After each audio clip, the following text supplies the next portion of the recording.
Hello and welcome to Infamous, the audio podcast. This is Brandon, or Mutilus on Discord. This is Parker, go by One Who Parks on Discord. This is Jeremy on Discord. This is Aaron. I go by Treffenwood. In real life, not on Discord. Everywhere now. Yeah. I've started calling him Treffenwood. You should. I That's will my never porn call name, you actually. I will never call you Treffenwood. You never call who Treffenwood? Anyone. Damn it. Gotcha. We trained him with Blade. Alrighty, so quick announcements. We have Parker back today, obviously. Yay! Who decided to take 2 weeks off because he was bored with you guys. Sorry, I'm not bored with y'all. I actually, I mentioned this in the pre-ramble, I actually am now at the point at which I'm going to have to make serious considerations. I actually want to go on the record. Our Brandon right here, he is currently doing the best Dungeons & Dragons game I have ever been a part of or heard of. I know everyone's had their best Dungeons & Dragons game ever. You're all wrong. The answer is Brandon's Dungeons & Dragons game. It's better. It's not even good. I think it's really good. I'm having an absolute blast, and What? so much so that I'm leaving this other thing that I love, this podcast, and sacrificing some of that time so I could do D&D. And it's hard. Every week, I'm like, it's Sophie's Choice. Which one do I kill this week? I don't know. Yeah, I've had so much free time lately that I decided to start a D&D game and move. Those two things have really freed up my time lately. Yeah. Yeah. Calculating the amount of sleep I can get in 4 days.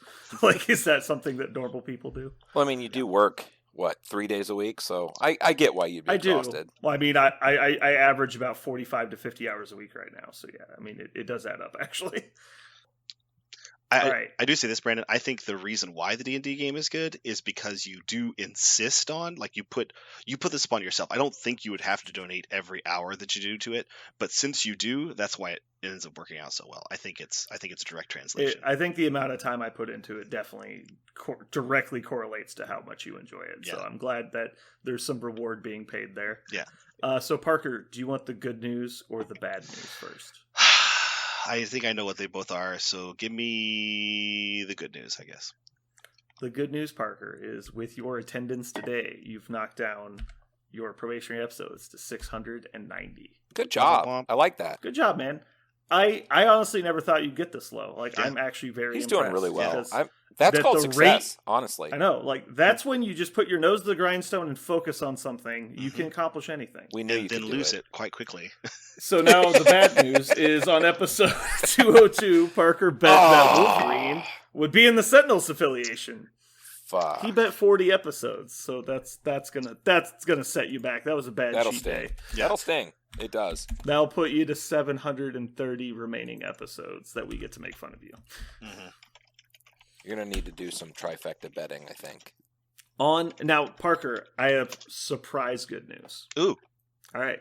This means that you can now make another wager. Oh, Nice. I'm freed You're up now from- welcome to make more wagers and bet Ooh. probationary episodes. You're speaking my language. I haven't told him that these directly convert to dollars, and at any time I can redeem them. It's going to be quite expensive. Whoa. You're right. You haven't told me about that. Oh, wait, shit. This shit just got real. And with young children, I would think this would hurt more than it will, but I guess someone well off as Parker, it's going to be fine. Yeah. Yeah. Boy. So, Jeremy, can I take a quick time out and give you props on the correct use of well versus good when you congratulated Parker? Thank you. Appreciate that. It is one of the 864 pet peeves I have in my life, and it's good. Your level of esteem for you is up at least a notch and a half right now. Great. It's just above, frogs. And small turtles. Below butterflies. Obviously. Those things change shapes. So Parker's All buried right. in his own debt. Is that what we're saying? He might literally go bankrupt. I think we have to have some kind of punishment if he gets over a certain number, though. At this point, he's just doing house money. Wait a minute. No, this is not for you to discuss, Parker. This is for us to decide. Isn't the constant deprecation the punishment? Isn't that what it is? No, that's our reward for tricking you into making horrible decisions. Wait, that's still okay. Parker, you've yet to realize I started the D&D game just to get you more probationary episodes. It's a It's really the good longest troll in the That's- history I was of gonna say, humankind. that is a long haul, but all I right. invested hundreds of hours into just making you get probationary episodes. I like to picture you like at the desk late at night, like 3 a.m, like you're just trying to figure out what monster to do next, and you feel like you're about to fall asleep. You go, no, Parker needs more probationary episodes, and you just keep Mm. chugging. Like Mm. that seems. The I like that a Always lot. Sunny episode where they trolled D, Yeah. took her into like Mhm. like on an airplane and like did all this stuff to make her Yeah. seem It's, successful. the episode's Yeah. called "The Gang Breaks D." I Do you know why they did it? don't remember. It's because they were trying to do suicide awareness, and so she's in such a dark place at the beginning of the episode that she talks about killing herself. And so they're like, "Whoa, that's way over the line. Like, you can't joke about that." And so they decide to troll her to the point where, like, she actually has a mental breakdown Oh my to god. show her that it's not okay to joke about that. I was like, "Oh my god!" And so yeah, it's great. They don't let Dennis in on it though, and he doesn't. He basically drives himself into a mantic frenzy as well, which is great. All right. So with that said, Parker, what do we got next? We got news. Hey, All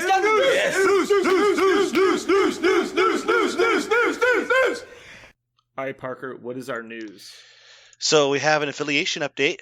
The affiliation has been updated, and I guess we'll go ahead and start with some bullshit called Red Skull. He is in Hydra, like we imagined, but perhaps, like we did not imagine, he's also in Cabal, which brings the number of Cabal characters up to exactly 1/2 the number of Avengers characters, with like what 82 or something like that. How many? That sounds 82 million? horrifically Yeah. incorrect. Like horrifically 4,025. incorrect. What's the actual number? I think Cabal's actually catching up. with Yeah, us. Cabal might be. Oh man, it's actually close. I Like think. I was actually very interested to hear the ratio, and then you just trolled. I was like, oh. All right, so here we go. Avengers have 5, 6, 7, 8, 9, 10, 11, 12, 13, 14, 15, 16, 17, 18, 19, 20, 21, 22, 23, 24, 25, 26, 27. That's exactly Cabal's number now. And There, Cabal has 27. Really? I just counted. It's 27. While you were You doing sure that, this I counted. podcast episode isn't named Brandon Can Count? He's doing a good 27 job. Cabal. It is. They're exactly the same. I thought they were short, and so. But did any of the new members of Shield go into? Nope. Yeah, so it actually took the Red Skull and like Almost is all it the Hydra. Zola? Yeah, almost all of the Hydra guys. Yeah, Zola and Strucker, Red Skull. Yeah, so that it took all 3 of them to make it even again, though. I was really surprised old Steve Rogers wasn't an Avenger, but it makes sense chronologically. Yeah. So yeah, Red Skull, Master of Hydra, is in Cabal. Just out of curiosity, does anyone ever put him down on the table? Can he play the Red Skull card in Cabal, or is it specifically? It is no, he cannot because it's not the same name. Then yeah. So does anyone ever Sad. play this guy?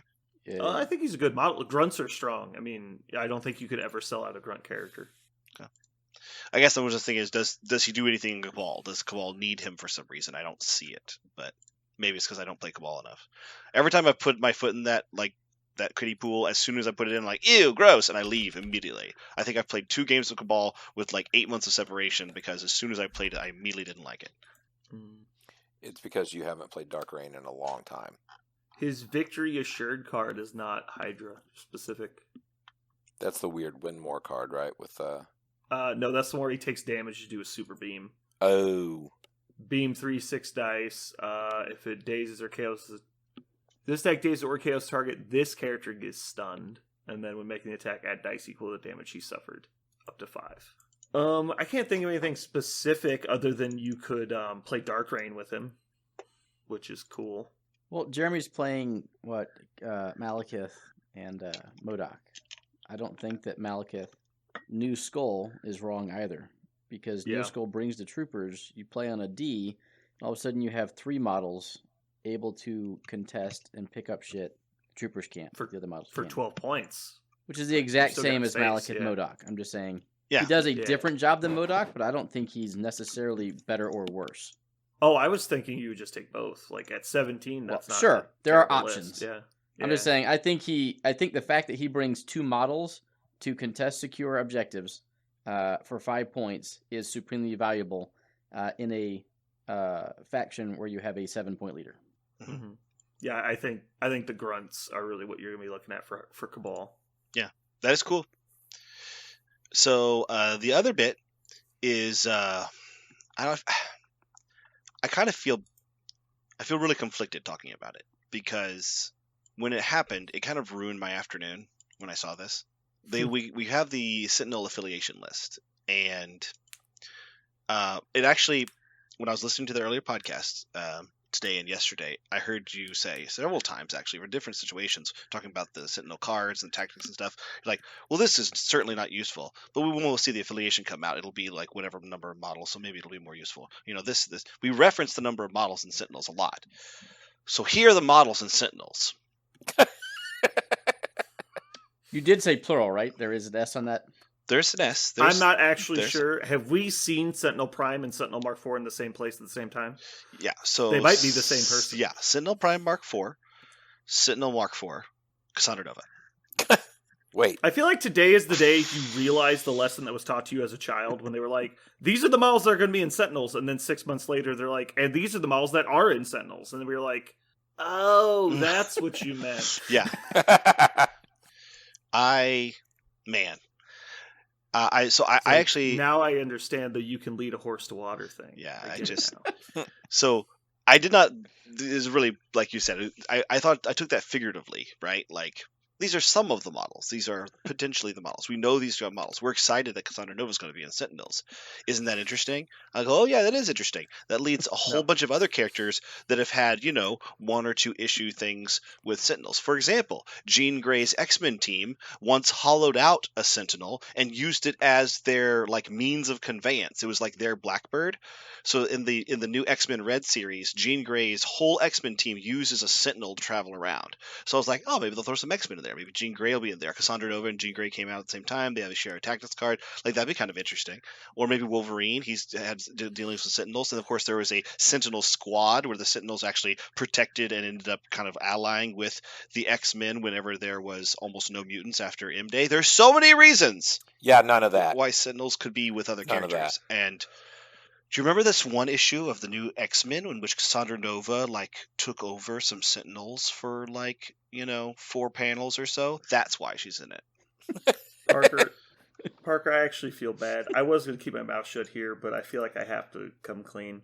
There were actually going to be, I talked to Will, there was going to be 3 other characters they were going to put in Sentinels. And it was going to be Jean Grey, Wolverine, and who was the other one? And Cable. They were all going to be in the Sentinel affiliation. And I told him, I was like, Will, I made a bet with Parker that Wolverine would not be in. And he was like, man, all right, I'll just delete the other 3. And I was like, that'll work great. And that's what happened. So, yep. I'm sorry. I just had to get that off my chest. I don't feel bad now, though. Okay.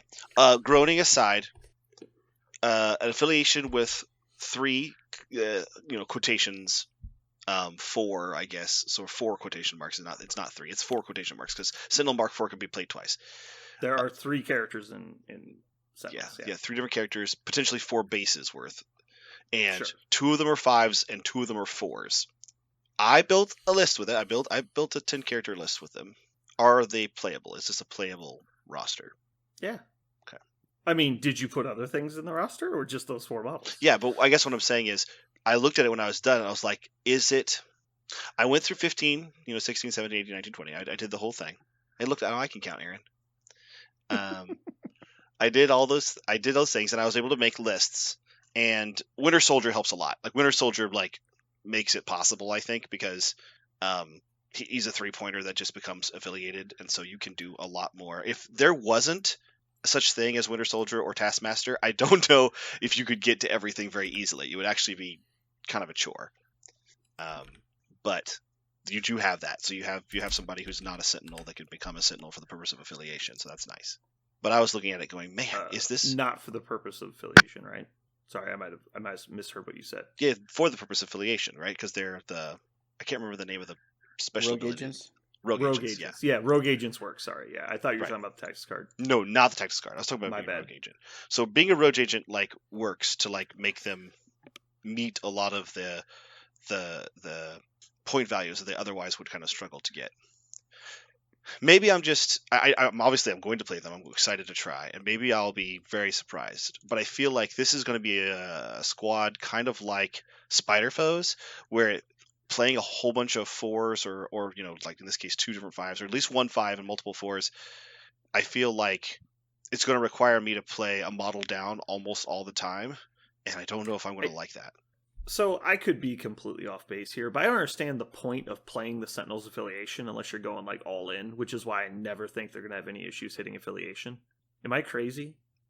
Like, I don't think so. If you're trying to min-max, what are you doing? If you're trying to min-max Sentinels and you're like, man, I just want to like do this one weird combo, just play something else. Like play Guardians and just put 2 Sentinels in your list.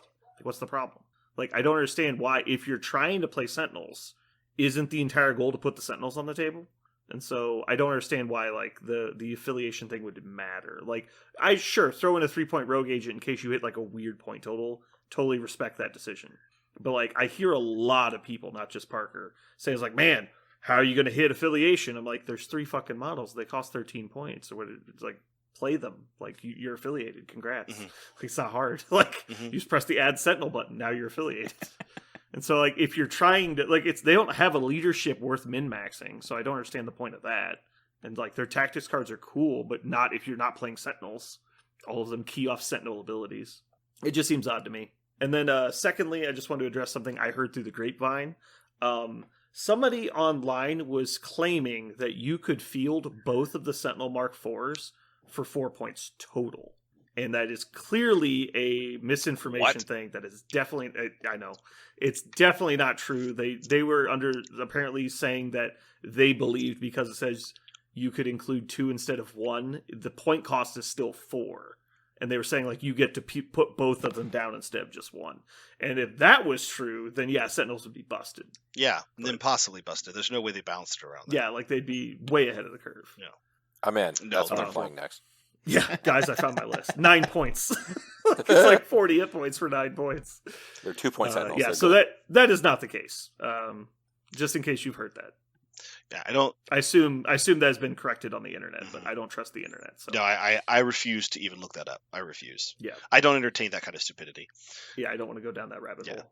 I think. All right, so I think they'll be just fine. And like you said, as long as you're going all in on Sentinels, it's not impossible to make it. And yeah, switching out 1 Sentinel for Bucky, for example, is probably okay to get the thing you want. But I guess you're exactly right. I love playing small factions or factions with individual small models to make affiliations so that I can do cool things with it. I love doing that. And when Sentinels came out like this, I immediately went, oh, I can't do that. And it's even more restrictive than their already big price tag on their leader and stuff. So I guess just as an example, give me a point total at which you would not be easy to get affiliated. Like, have you worked through the point totals? No, that's what I said. I can get them all. Yeah. It's not that I can't get them. I just can't even think of a situation where you're like, man, it sucks that all my models are this expensive. It's like, because they are this expensive, you can't afford to go 5 wide, so it doesn't matter. Like, well, I guess what I'm saying is I would have loved to have a 3-pointer or a 2-pointer in the affiliation, because then I wouldn't have to play Bucky at some of these odder, some of these strange levels. Basically, the other option is you're forced to play Taskmaster, but you're basically more or less forced to play a rogue agent to play the Sentinels in certain situations, I think. When you were like running through the exercises, did you find any point totals that you think they might struggle at because of like different missions and stuff, or have you done? I wasn't even trying missions. I didn't even look at missions yet. I mostly were just looking at point totals and just being like, can I play something that I could put down and not feel at a disadvantage? We'll see. Once we get some games with Sentinels, which I imagine will happen by next podcast, I would really like to sit down and look at strategies with them, because I think they are potentially meta bending if you can get them in the right scenario at the right point total. Yeah. Because they are going to be hard to move. They're going to be hard to defend against control. Yeah. And so I'd like to see that. Anybody else have anything to say about the Sentinel affiliation? Nope. Okay. Parker, what's next? The other bit of news we have is the Blobs card came out, and I was kind of surprised actually, because he's not supposed to hit the ground until like December, right? I was a little surprised it's not that far away. Okay. It's 2 months, 8 weeks.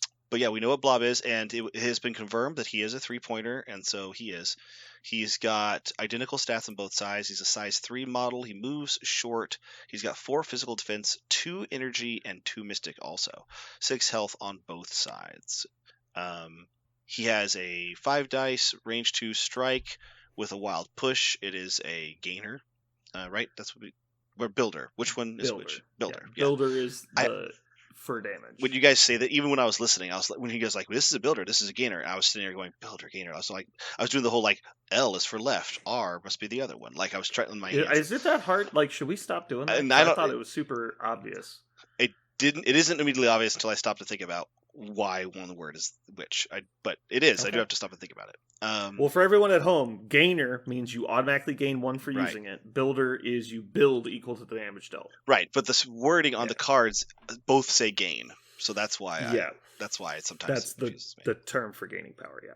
Yeah, but I'm saying that the word build, it never says build power, it says gain power. So they both are gainers according to the card. But one of them we say gained 1. So which I actually think is funny because the term builder came around before gainer. Right. Which is funny. Yeah. Because you can build as high as you want. Like yeah. On this card we can build. It's like in life. Power. You want to build a house. Yeah. You can build 2 stories, 3 stories, 4 stories. Just like power. 2, 3, 4. But if you gain a house, it only has 1 story. You only gain a house once, that's right. Wow, what a terrible logic. Now finally, everyone is very confused. Finally, I have a really friendly analogy to use every time I'm confused. I can only imagine people at home driving their cars, just like they're thinking so hard about all the math and weird analogies going through. They just drive straight to a brick wall. Please don't listen to this and drive. It's dangerous. His spender is a 7 dice, range 3, cost 3. Before damage is dealt, you place him within 1, and it has explosive force on a wild. For those who don't remember, explosive force does damage to every character within 2 of your target, and they're also pushed away short. Or rather, if they can be pushed, then they take the damage. So if there's something that prevents the pushing, then they don't take the damage.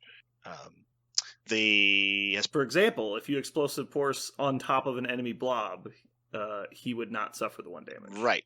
He has some of the cool his passive power. He says he cannot be pushed or thrown as the result of attack special rules. He still can be pushed and thrown, but not from attack special rules, which I think is kind of interesting and cool. He has a terrain size 3 throw medium. It costs 3, and he has ha that tickles, which is 1 cost.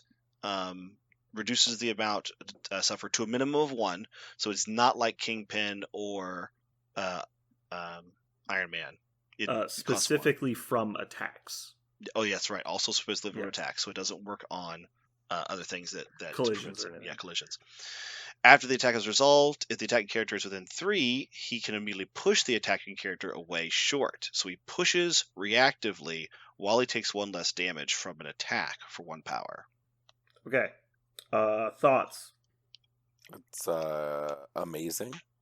Yeah, he's good. It only costs 1 for a damage reduction and to push someone short. That's dumb within as hell. 3? Jesus. So it's consistent with damage reduction.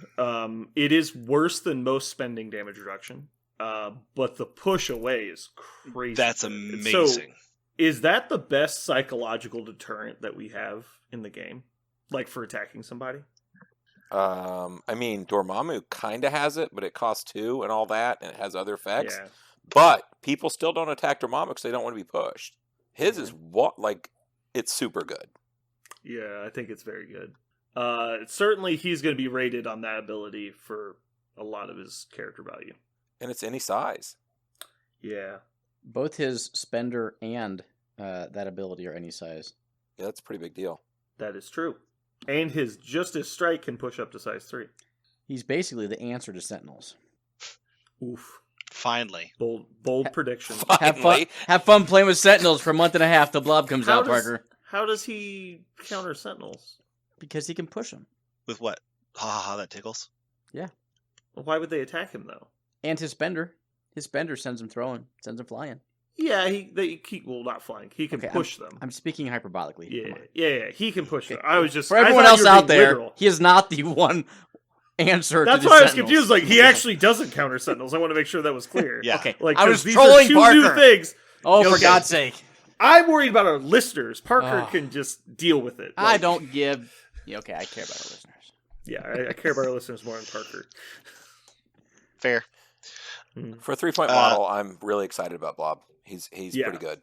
I think it's good that Brotherhood finally got a point costed model that is very good. Like a solid 3-pointer that's like, right there with everybody else. Oh my god. Their models are just so overcosted. Yeah. Look at the average point cost of the affiliation. It's very high. Oh, it is really high, and the efficiency is just so poor. Their value is just sad. This is actually. Go ahead. I actually think if Blob and Toad had come out in the same pack, which we theorized before Brotherhood was spoiled, would it be the most point efficient box in the entire game for what you get?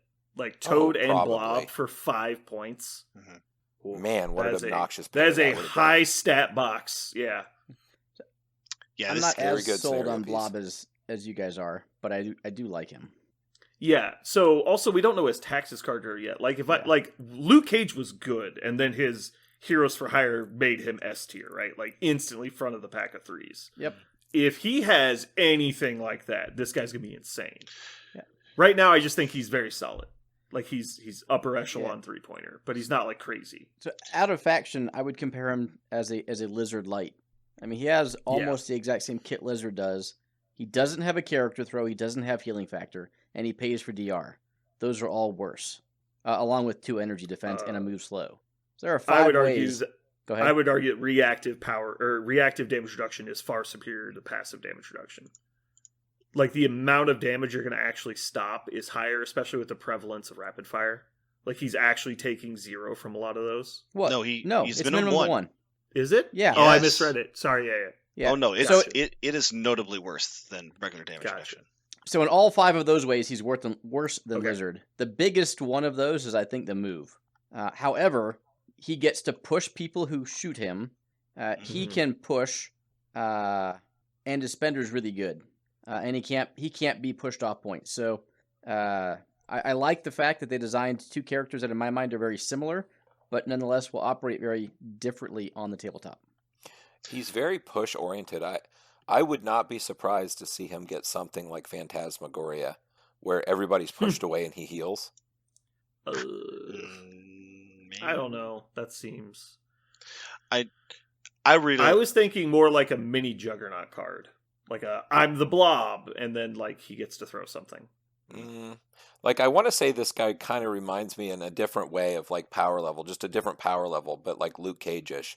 Like he's a 3-point model that really has scenario presence, really is going to be a thing on the table. And if he had a cool tactics card to one of those like go to everybody gets some sort of weird ass taunt / bodyguard thing or a heal or something, I think he'll. What if he got like a good. Mind If I Cut In card like Rogue got? Yeah. Where, like people have to pay to not attack him. Sure. That could be cool. That's not great, but it's okay. Oh god, the card could be all too big to ignore. That would be Get cool. it? Aaron got it. I got it.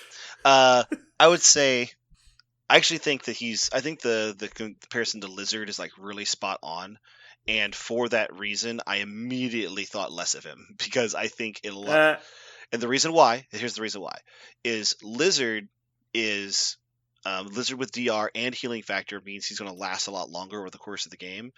Anybody with a laser gun at range 4, which most laser guns are higher range, most of them, not all of them, a lot of them are going to just torch this guy down like he's not there. It's going to be so trivial for a lot of characters.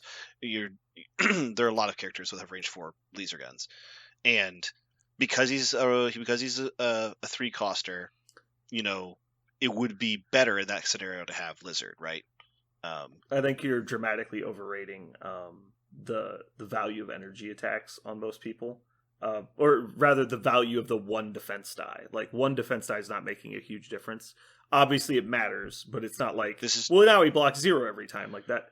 He's still got the damage reduction that Lizard has. Right. You're losing 1 defense die, but think of the tempo of every time you shoot him, you have to make a move action to get back to where you were. But unless you're outside of range 3. That's what I said. Outside of 3, yeah. Yeah, that's what I'm saying. The range 4 attacks common energies are range 4s. A lot of energies in the game are range 4s. There aren't But that where many are they- range 3.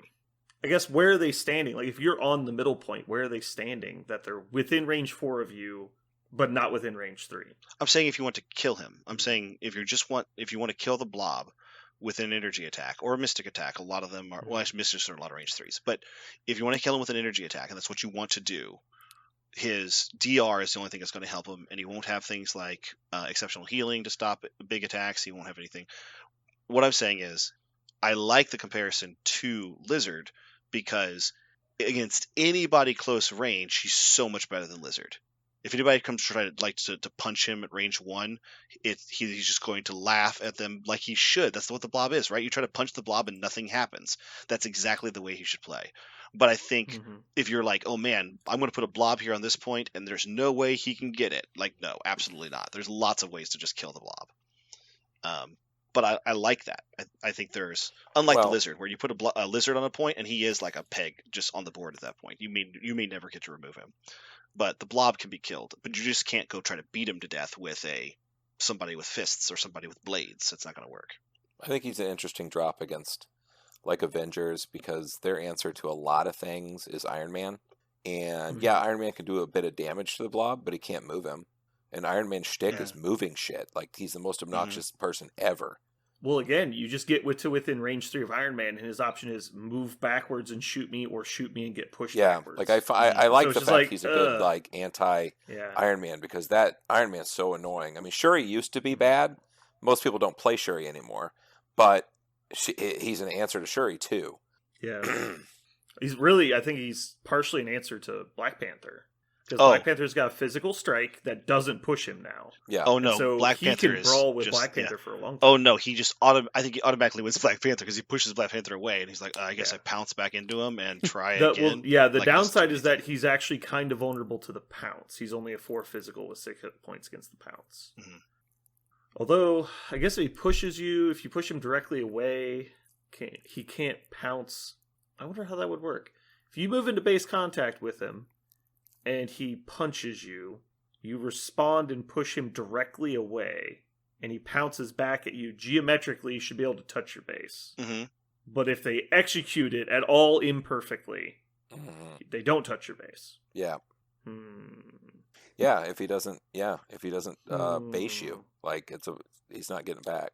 Well, not a fan. I don't think there's any other time where that exact interaction happens back to back with no other movements happening very often, and I really don't like that. Well, to be fair, also, I mean, it couldn't have happened with Dormammu. Dormammu could do the same thing, right? So it already could happen with Dormammu.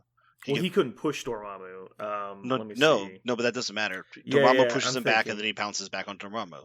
So that already existed in the game. Yeah, it exists. It's really uncommon also I think Dormammu's bad, so it doesn't matter. But the point is, I think now if I'm playing Blob or if I'm playing Dormammu and the Black Panther opponent says I'm going to pounce back into you, I'm 100% giving them the pounce hit. You think so? Yeah, because I'm not going to, because it's geometrically impossible. He was touching me. The only way is if somebody fucked up. That's the only way, and I don't want to play with it's not somebody touched to be the clear. model I'm not saying somebody moved the model wrong. I'm saying when they go to place their maneuver tool, they have to place it at the exact percentage of a degree in the right direction, or they won't touch your base. That's what I'm saying. Which is like the geometric impossibility to actually physically execute it correctly. Yes. Yeah, that's what I'm saying. But I also agree with Parker that it should be automatic. If my opponent was like, I'm going to pounce back, I'm like, great, I'm not even going to move your model. Mm-hmm. That's how I would play that in a real world situation. Yep. Just leave your model there, pay the power, and hit me. You're good. So in a pre-measure environment, that's definitely doable. But in a non-pre-measure environment, I think the way they want you to play the game, you're supposed to actually physically execute it. I totally agree. The way the game is rules as written, and this is you move the model. This is exactly why I'm for pre-measure, because it gets rid of this problem. Yeah. Because you just put the base down and go, I slide this to the left until it touches you. That's where I'm going. Can you, when you leap, because you're throwing yourself, right? Mm-hmm. Yeah. You don't have to lock the base in the little curve, so you actually get to leap back. Do you? No, you absolutely do. Do you? Okay. Throws and pushes. The only time you do not have to is on an advance. Okay. Or a climb. A climb. That is an advance. It is not an advance. It's a Climbing move. isn't it? Climbing is an advance. All of them are moves. No. Climbing is not Yes. an advance. It is. No. I promise. I promise you're not. Oh my god. Are we having this discussion? Let's check it. Sure. Oh Lord, this If is not you are- news. Fine. We'll table it. Okay. Aaron's right. Do Way to what? put that hammer down. That's good. So That's back all to the- Blob. There's only one thing I absolutely hate on his card. That he's fat. You are fucking No. awful. No. It's the name of his last innate superpower. Nothing can move the blob. Nothing can move the blob. Yeah. Yeah, it's very misleading. Except you fucking can. Like, holy A shit. lot of things. Pretty much A any lot of things. superpower. Yeah. Well, Yeah. okay, so Aaron, this is clearly just an ignorance argument because you don't know that that's his catchphrase. Well, then, no. It's not a statement; it's a catchphrase. Then they should have made it to where nothing could move the blob. No, that's the joke because he does get moved. Like he runs over, Oh. and goes, "Nothing can move the blob," and then he gets moved, and you're like, "Oh, he's an idiot." Oh, Like okay. that's the joke. Well, then It's something the character says a lot. Okay, then my non Like Wolverine gets called the best at what he does, but he's not really. Like he's just a dude with knives. Like he's good at it. He's quite good at it, but he's not like the best at stabbing. Aaron's Okay. been mad about this God, all day too. He has No. been. You can tell he was boiling up on it. He was ready. Mhm. Okay. Do we have anything else about Blob? I think he's pretty fun. I'm excited to get some B games. plus, A minus. I don't know. He looks good. Should we do hot take analysis on like new releases? Like, Oh, we I give don't it a know. 1 to 10 I'm just- rating? I was just giving it a 2 thumbs up. I think he's cool. Let's give it a 1 to 10, and then we'll see how wrong we are in the future. I'll go first. Go 7. 6.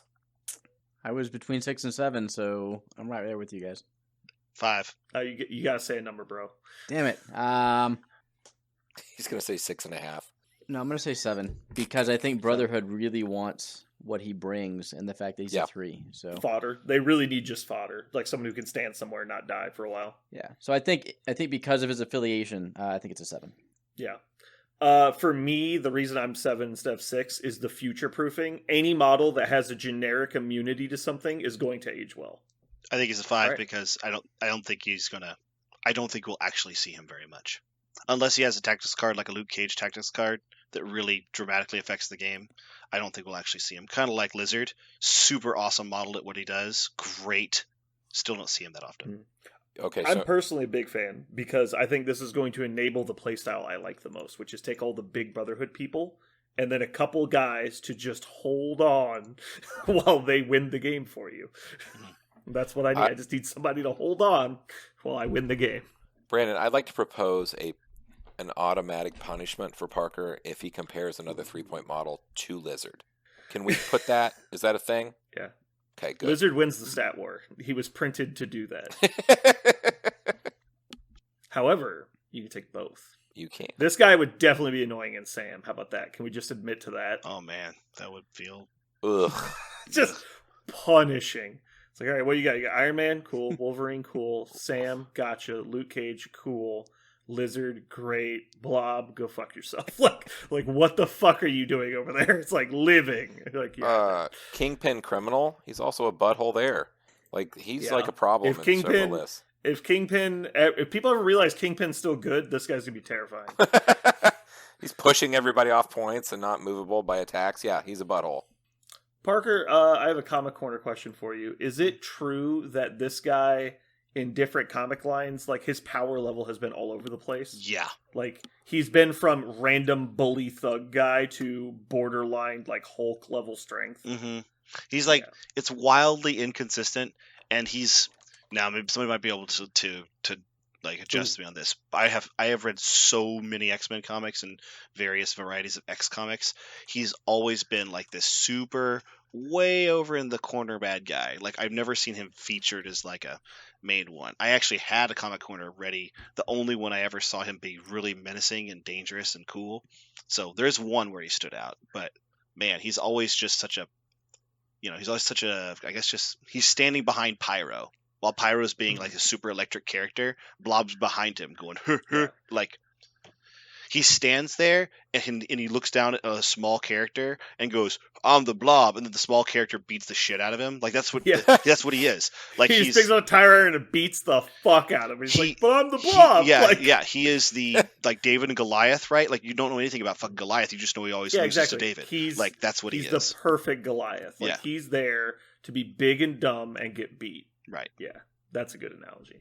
He always reminds me a little bit of like Solomon Grundy from DC, because Solomon Grundy is also all over the place. He can get beat up by Batman, or he can arm wrestle Superman. It depends on the week. Mhm. Like it's anywhere.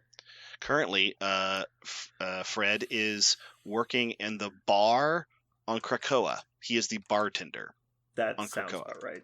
Are you sure he isn't the guy who drives the tractor on Krakoa? Because he It's seems so- like that kind of guy. Yeah, it's so Fred Dukes is also like the most like backwoods name for a person. Like it's so great. All right, we better move on before we waste all of our time talking about this. Okay, so currently playing. I don't think anything's really changed since last week, right? Nobody. I didn't. I played a lot of Hulkbuster. You guys put Hulkbuster on that Avengers leadership thing. I've been playing nothing but Hulkbuster recently. I got to play him at the tournament. It was a ton of fun. That's right. I didn't. I don't need to go through all the games, but I played him exclusively with the Hulkbuster leadership, and the Hulkbuster leadership probably saved me like 3 health over the entire tournament. It was Mhm. not very impactful. But how much help did it save you because your opponent decided not to throw stuff? I think it's just because, like, maybe I'm wrong, but throwing in this current meta is really devalued. I have not. Maybe I'm wrong, but I feel like my opponent's list always had one throw model, and that's it. And that throw model was a size, a range, a 3 coster could only throw size 2s. And so I was like, Interesting. okay, well, maybe I'm wrong, and everybody's got a throwing model. Malekith does throw things, and I think it would have got a lot of use. I have played Malekith with Hulkbuster and won, and I got Well, I think- enormous amounts out of that. But Specifically against Malekith, because he throws people a lot. I think it's extra valuable because you're stopping one on both sides, right? You're stopping the collision Right. from the guy being thrown, and then one of the damage on the target. yes, Um, but I did not save a lot of damage with it. But highlight of the day was definitely Hulkbuster just completely bullied the researcher scenario with the big one in the middle. yeah. Like my opponent had all this pushy stuff and none of it worked against Hulk. He could Yep. not kill Hulk. He was playing like a super controlly list and it just didn't do anything. Hulk stood there and went zap zap zap zap zap zap zap zap, and the game was over by turn 3. It was so excellent. So that's I got to live some Hulkbuster dreams that Saturday, and I haven't got to play since, but he is a lot of fun. Cool. All right, so that's going to take us back into our main topic. If you weren't here last week, I recommend you go listen to the episode because it's part 1 of this. We are talking about the different leaders in the game and sorting them into different categories. Primarily, we're focusing on the leadership, not the leader model itself, but just what the leadership and how it impacts the game. So we left off at... Let's go and just run through them real quick so everybody remembers. We have Meta Benders, we have Sam Wilson. Quality of life, we have Thor, Prince of Asgard. She-Hulk in efficiency, and Steve Rogers in efficiency. Gimmicky leaders, we have Thanos. And then Blitz leaders, we have the First of the Black Order. Can Right. I say one thing about it after hearing the last podcast? Sure. I felt like Gimmick should be last on your list. Just because I feel like that's like the leftovers. I just felt like that. We weren't really sorting them. I know. But I I'll kn- move I it know you down weren't. since But it you're felt having a like whole- when I was whole listening, deal I about was it. like when you were making the list of categories, you're like, let's do this and then Gimmick. And then somebody came back and said, oh, what about Blitz? Oh, what about Control? Like they got added on afterwards because Gimmick is naturally like the they last were one. in no specific order. Right. I thought there was one. I look for patterns in order. I assume you're professional, Brandon, is what I'm saying. And maybe We I are shouldn't professional, have. but you're just psychotic. Yeah. All right. We also have a control category, which hasn't really come up yet. All right. So moving into next up, we have Magneto. Ooh, Magneto. Yep. Leadership, we have From the Ruins, which is just like the fucking best name for leadership right there. Brotherhood of Mutants leadership. When a terrain feature is destroyed, after the effect is resolved, choose a number of allied characters equal to or less than the terrain feature size. Each chosen character gains 1 power. A character may only gain 1 power as a result of this leadership per turn. So, what is the concept of this? What is the goal of this leadership?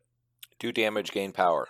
I would say something along the lines of it's supposed to incentivize you to destroy terrain and de-incentivize your opponent to destroy terrain. I was going to make that second point because it's huge when you're playing against mags. You're like, hey, I want to pick this up and throw it because I don't want you to throw it. But shit, I'm going to give you power on my turn. Yeah. Like for both the terrain and the damage it's causing. Like, fuck me. So yeah, that's really good. Okay. Again, this is a pretty straightforward leadership, so not too much to get into there. Rules interactions. There's 2 things that we have to bring up. First is, like we just pointed out, it triggers on your opponent's turn as well as your turn. So your opponent destroying stuff, or you destroying stuff on their turn. For example, if you had Trick or Treat on Green Goblin, which is reactionary power, which is your opponent moving, triggers that, which will pop the leadership as well. So it's another way to get more leadership power, which is great. The other one is that the demolition charge thing that Crossbones and Sin have doesn't trigger the leadership because it doesn't happen on either player's turn. And the leadership only works on each turn. Okay? That's interesting. So, game impact. What's the good parts of the game impact for this leadership, guys? It is going to, unlike some of the other like more power-based ones, it's not going to allow you to have a lot of the very early turns, unless, I guess, Magneto could just throw a random, signpost, I guess, to give somebody 1 Well, power. he starts the game with effectively 2 power, so he Right. can destroy its size 2 piece on his first turn. Right. So it's kind of like he donates his 2 power to somebody else. It's kind of like an R&D for exactly Magneto, which is kind of cool. Kind of. So what used to be really common is you would throw 2 lampposts into each other on the first turn. Because the old mechanics were if equal size terrain hit each other, they both break. And so that was a common turn 1 play previously. It also gets the size 1s out of the way, so it doesn't block later throws, which was kind of convenient. Yeah. Also, he himself has a bigger base, so you might get stuff out of the way of him if he wants to move somewhere. Other convenient thing is you could throw a size 2 into a size 1, generating 3 power on the first turn. Wait, do you get power for every single thing that breaks as a result of the throw? Anytime terrain is broken. Oh, that's right. But you just can't give out. But you can't give Yes. one model Each more than character one. has a maximum of 1 game Right. per turn. So that's actually the second thing I was going to say is on that turn, if you have something gimmicky, you really want a character who's just going to use that 1 extra power. You got to look, if you're trying to get a bonus, if you're trying to game for this and you're being strategic about your character choices, you're thinking, okay, what character really wants to start with 2? Like Winter Soldier is a good example, or maybe Heimdall. Like they're, of course, Brotherhood. You really, really want to play Brotherhood models in Brotherhood just because they feel really good together and they have some really cool synergies. So who would be really cool? I guess Mystique would be kind of interesting because she can actually move and then blow something up, and so you'd get more stuff later and potentially hurt people. So there are some characters in Brotherhood that would like. I actually kind of like to akin have it. this to the Inhuman leadership a lot because you get into a lot of the same situations. You're like, man, this person needs 1 more power in the middle of the turn to accomplish this cool thing, and you can do that if you design your list well to be able to destroy terrain a lot. So I like that a lot, except that it's actually generating power instead of just moving it around. Right. Rogue is a character who she'll spend every power you give her. So, like giving Rogue 2 power means she can charge turn 1 and attack somebody, or if you could do it later in the turn, even throw something. Like there are some really cool. Oh, I got 1, like you said with Inhumans. Oh, I got 1 extra power, so all of a sudden my kit just turns on, and I'll cascade into a bunch of things you didn't expect. So this is cool for that because it's not obvious. It's not readily apparent at the start of the turn. Yeah. And there's a lot of characters like Blob who are like have a 3-cost throw that's like, man, if I could only get this, then that generates 3 more power for my list because I throw that into somebody. Right. And so it just starts cascading on itself. And now that everyone has more power, they can afford to do their dynamic abilities, which generates yet more power to keep it going. And so it's really nice. So, and it's worth noting as well that Magneto puts out a size 2 every turn, so you can kind of keep the board less diminished of terrain. Based on what you said, go ahead. Which I agree with. Sorry, go ahead, Jeremy. No. Have at it. Okay. So I agree with everything you just said. I view this in terms of playstyle as a blitz leadership. There are some turn 1 shenanigans you can do. The Asteroid M, Brotherhood What's the card? Asteroid M Is is the it? teleport. Okay, yeah. I was getting the other one, Black Order, confused. Mothership. Yeah. So you can set that up. You can do everything that Parker's talking about, and those are all nice, and you should plan for them. But what I'm really impressed with when I play usually against it, because I haven't played Mags all that often, is how well it ramps up in turn 2. Mhm. Because of everything you're talking about. It feeds itself. Unlike Inhumans, which just move stuff around, it turns on a power-generating machine that then kicks out damage and displacement. The problem, though, is there are many games I've played against Mags where end of turn 3, there isn't shit around anywhere near him anymore. Yeah. And if you have the ability to teleport, then great. But if not, if you've already used your Asteroid M, your power generation can fall off a cliff. So I really think Mags and the leadership is designed to ramp up and really push the gas hard turns 2 and 3, and either win or kind of die trying. Yeah, I definitely understand that logic, Train. They definitely feel like a win fast type of army. Like they're heavily attrition based. They do lots of damage. They're kind of a run downhill. I definitely see that. Can anyone tell me some bad stuff about this leadership? Obviously, you hinted at that one that it's kind of got a time limit to it when it stops being so good and becomes back down to earth. It generally costs power to make power. Somebody has to spend. It's a proactive leadership Yeah. for sure. You have to be trying to make it work. Oh, I like your point there, Jeremy. Cost you power, because a lot of people think, oh, Inhumans you don't actually gain power because you have to spend 1 on 1 model to give it to another. But for this one, you're like, well, if I spend 2 on Mystique to blow up a size 2, then I haven't really gained a lot of power. I spent some on Mystique and give it to other people. Yeah. Mystique is cost 3 up to size 3, but yes. Sorry. Yeah, you're right. Hmm. So, but if Magneto threw a size 2 by spending 2, for example. And to get it, I mean, look, you have to spend on a 6-point leader, which means your list is kind of truncated off of that. That's a negative sometimes. It depends on what you're doing, but sometimes that can be a negative. Okay. So Aaron's already voted for Blitz, I believe. Does anybody disagree with Blitz? Have another vote? I vote efficiency. So you don't think it's particularly an early game leadership? I think I do agree with Aaron that it becomes much worse as the game goes on, for sure. That is true. But I do not think I don't think you get, what's the best way to put it? I think it is unparalleled by the amount of power it generates by turn 3. Like, I don't think anyone is going to be remotely close to you in the amount of power they put on the board. Cabal and A-Force will outrace you to the late game, I think. But for, like, end of turn 3, how much power does your leadership generate? I've broken 20 fairly easily. Just out of curiosity, do you have to do that with a certain model set in order to make it work, or does Magneto himself I don't think do so. enough? Magneto puts a lot on the board. Just the deterrent of your opponent not wanting to throw little stuff actually goes a long way, which means they're only throwing with their big guys, which makes stuff like Brace or Force Projection on Magneto, things that reduce incoming throw damage, much more efficient because you're only using it on really big stuff. So it is. I just had so one other thing to say that wasn't made crystal clear.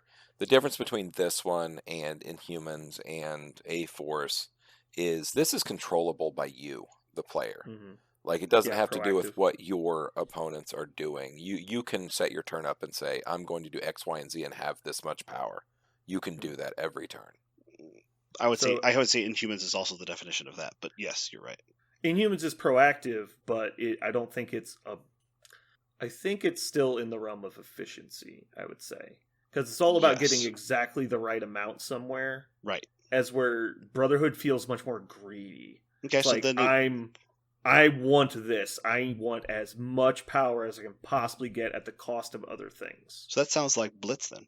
I think we're making I'm voting for Blitz. And back to kind of what someone asked about the do you have to take specific characters? I don't think you really have to, but the nature of some of the characters in their affiliation are just exceptionally good at it. Like a Juggernaut, for example, he can clean up the side terrain with his push himself thing that generates a bunch of power for the rest of the list. You're basically turning the terrain that's normally unused in the game into resources, which is really nice. You're basically burning the table for power, which is really fun. I would agree. I'll go with Blitz as well. I like efficiency, but I think Blitz is better. Yeah. All right, next up we have Mystique. Mystique's leadership is Freedom Force. This is actually one of the more fun and interesting leaderships I think we have in the game. Once per turn, after an allied character interacts with an extract objective token, after all effects are resolved, the character gains 1 power. Additionally, allied characters may use the following interact ability. Interact secure objective token. Place a token on this objective. While the token is in play, you are securing the objective. Remove all tokens if an enemy character contests this objective token. You may only have 1 token in play at a time as a result of this leadership ability. So, what is the goal of this? What is the intent? Keep your power, right? A little bit, yeah. Definitely refunding power on extracts is very cool. It gives you a huge early game advantage. Like the very early, we used to talk about how what's the X-Men card that does something very similar? To first class. First class, that's right. It's not to be my X-Men. That's the thing I wanted to say too. Mhm. But yeah, we used to undervalue first class until we saw it played. And we're like, oh man, you could do some really cool stuff at the very beginning of the game when your opponent has not enough resources to start doing things to points, and all of a sudden you just do because you're getting all these cool refunds. It doesn't look like a lot until you play it on your very first turn. You get to do so much more than your opponent does. It's useful when you have objectives stacking on top. When extracts are stacking on top of flips, it feels great. I think it's a really good mirror to the X-Men card for that exact reason. It lets them kind of stay in that exact same game. It helps with a lot of not just turn 1 but turn 2. So Okoye, someone who doesn't see a lot of play right now, but if you have Okoye in your list to be a bodyguard, you cannot pick up an objective with Okoye on turn 1 because otherwise she doesn't have power to bodyguard turn 2, and that's why you brought her. Yeah. So you've got this 2-point model that you would love to just pick up an objective and babysit some stuff, but you can't. I don't know how many times I've done that myself, right? Pick And the then objective next with turn you Okoye, go, and I'm like, fuck. "Ah, Yeah. will you please hit Okoye so then I can bodyguard?" My opponent's like, no. Yeah, let me get on that. So Mystique solves that. So it's not just turn 1; it's how your entire squad is set going into turn 2. Side point, Yeah. very relevant. Chargers have the exact same issue. Yep. Rogue can't pick anything up on turn 1 because she has to charge on turn 2. It's actually very annoying. If you really think about your turn 1 is achieving parity or greater with the objective scenario and setting your models up in the position and the power state to do what they need to in turn 2. There are only a few leaders that can make that happen, and she's one of them. Mm-hmm. Yeah, it's very cool. All right, so moving into rules interactions. I don't think there's really anything specific I want to talk about here.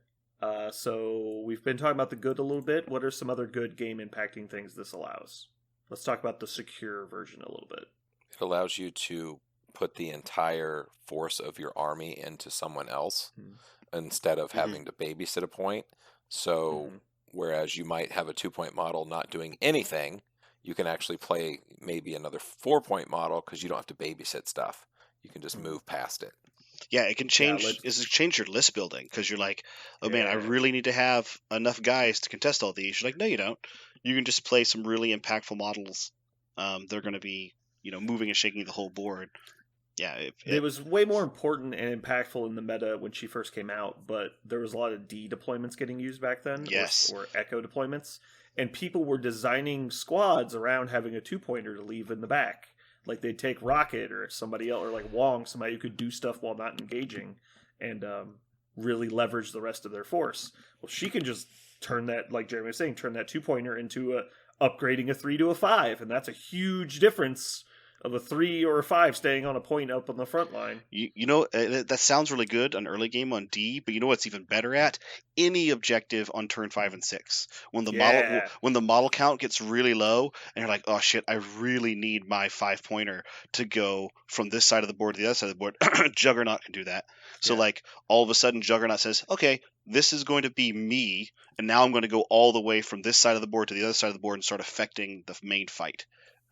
So if your models start wrapping up fights and there's nothing else left there on turn 5 and 6, and now you're continuing to score those, and then that really expensive model that you counted on to finish that fight gets to go finish another fight as opposed to just standing there. It feels really good later. How about this for you guys? You guys remember Terrigen and Mayor Fisk, where you have to take damage every round to contest? How about you just don't? Like if your opponent's not standing on it, like if you can clear it or like have that side of the board unaffected, just put a point on it and stand near it. It's like I'm not going to take that free damage every turn. Like I'm just going to like be nearby in case it needs me, but that's just free. I'm not getting stunned and poisoned and shit. Yeah. A lot of times when people play those scenarios, they'll tend to do like a refuse flank kind of situation to force you to split a guy off to go stand over there. It's like, I'm just not going to do that. I'm going to have my whole force here fighting you, but I'm getting free points and you're not. That's pretty cute. Yeah. I got the bad now. Are you guys ready? Do it.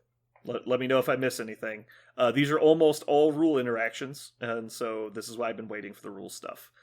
First and most obvious, there are extract missions you cannot interact with and pick up. Like, for example, Researcher. This leadership does absolutely nothing on that mission, which is really sad. And then there's also blue missions that you don't get anything for contesting. In fact, there's a lot of them. There's like 3. And so it is entirely possible to play like Meteors and Researcher and not have a leadership, which is really fucking annoying. This is one of the many reasons that I did not like her when she first came out. There's one more that I was thinking of. Oh, yeah. You cannot place a new token if you have one in play. Effectively, you cannot transfer this token to another objective. It must first be removed by your opponent, and then you can place a new one. So decide very carefully where you put it. You can't put it on the back point, and then later on, when you think they're going to go contest it, move it. You have to wait for them to actually remove it before you place the new one, because you can only have one in play at a time. It's a very interesting. In my opinion, I think she has a really strong leadership, except for these 3 big negative points. If it wasn't for that, I think she would be very high up as a leader, not just as a solid 3-pointer. Out of do you want to know the rules interaction that makes me not one? play Mystique at all? Ooh, is there another one? Go for it. I'm excited. Well, I just thought about this, so maybe. So Hit me. I have Toad playing Mystique. You have Mystique playing Toad. I'm going to place my token down to secure the objective. Yeah. And then your Toad is going to go within 2 and be able to interact with that secure. No. It's only if he contests it. I know. Without Okay, contesting it. So he is not going to force the removal of my token, but he's going to put his down. And now both people are securing at the same time. Ooh. Which is an impossibility in Marvel. The game just breaks. Oh, yeah, because it doesn't say you are contesting. It says you are securing. Yep. I just broke the game. What happens if 2 people secure? You can't. You cannot. The I'm laws certain of you physics. Clearly. Explode. Torn open the fabric of Oh, time. do you both score it? I think you both score it. That is true. You would both secure it Yes! and score it. Double Amazing! score! You did it. We're both going to score 2 points off the middle gamma every game. The middle gamma. That is amazing. What Okay. if we both score the back gammas? We're getting 3 free points around. Oh boy. Oh man. I have to type this down. Eye on the Prize also causes this interaction theoretically, but it's way less easy. I have to make a note. Mystique, Toad, double secure. I'm going to check the rules form at some point and make sure that that's not on there yet, and then we can lay claim to fame that we broke the game. No, we didn't break it. We just figured out how to both score gamma at the same time. Yeah, I don't think it's actually broken. I think it works. It works So, fine. It's functional. It was just both people would score that objective. Okay, so you're playing Gamma. She gets it or whatever, puts a token on it. Great, grand. And Toad does what for him to get it? So Toad interacts at range 2, but Yeah. only contests at range 1. Yeah. Her leadership gives you the ability to interact with secures. Oh, To so place a your token Toad down. puts one on there too. So yeah. So you're Okay. both Toads put their token on the same That's secure while neither is contesting it. So both Brotherhood players playing Freedom Force with a model that interacts at range 2 can score the same secure. The first player doesn't have to contester. have Toad. They can just put the token down and leave with anyone. They would have to then move away, but yes. The exactly. second model would have to be Toad. Or Eyes on the Prize and anyone. Or anyone who doesn't contest. Like, I think Wolverine can interact, but I don't think he can contest. I think there are models that do that. I'm not sure if Wolverine is the one, but I know there are people that can interact but cannot contest. I think it's, I want to say Green Goblin. Let's check. Parker, can you check that? What Somebody. do we need? I'm looking for models that don't contest but can interact. I think Wolverine on the backside or Green Goblin on the backside are one of them. Can't contest, but don't do contest interact. objectives but may interact. Goblin I didn't cannot know there was interact. such a thing. Yeah, I didn't think Okay. there was such a thing. I thought all the models that can't contest can also not interact. I think there was- Wolverine, maybe Wolverine can hold objectives. I don't Can think you so. just check Wolverine for me? I'll look.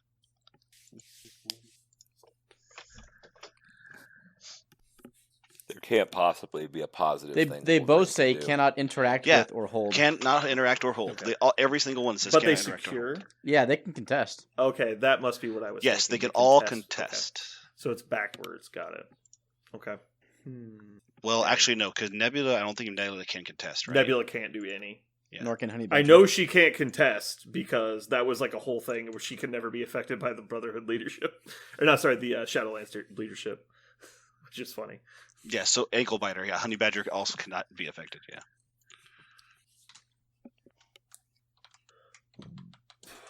Okay. Cool. All right, so where do we put Mystique?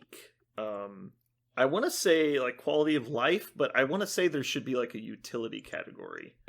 So we have a control category, but I'm pretty sure the only reason you play Mystique is either you're playing Brotherhood, you have mags, and you can't drop him. Like No. There are times you play Brotherhood and you use her leadership when Sure. you're playing mags. or Yeah. you really want to lean heavy into a scenario play, Yeah. right? So I think there are some leaders who are defined by early scenario play, and she's one of them. So I don't know if Also- that's control or scenario like- is a new category. I think you could call that blitz if she's trying to get an No, early lead. But it's not that. I think it's. But we just talked about how it's not. It's like a reversed bell curve, right? It's weaker in the mid game, but it's stronger in the early and the late.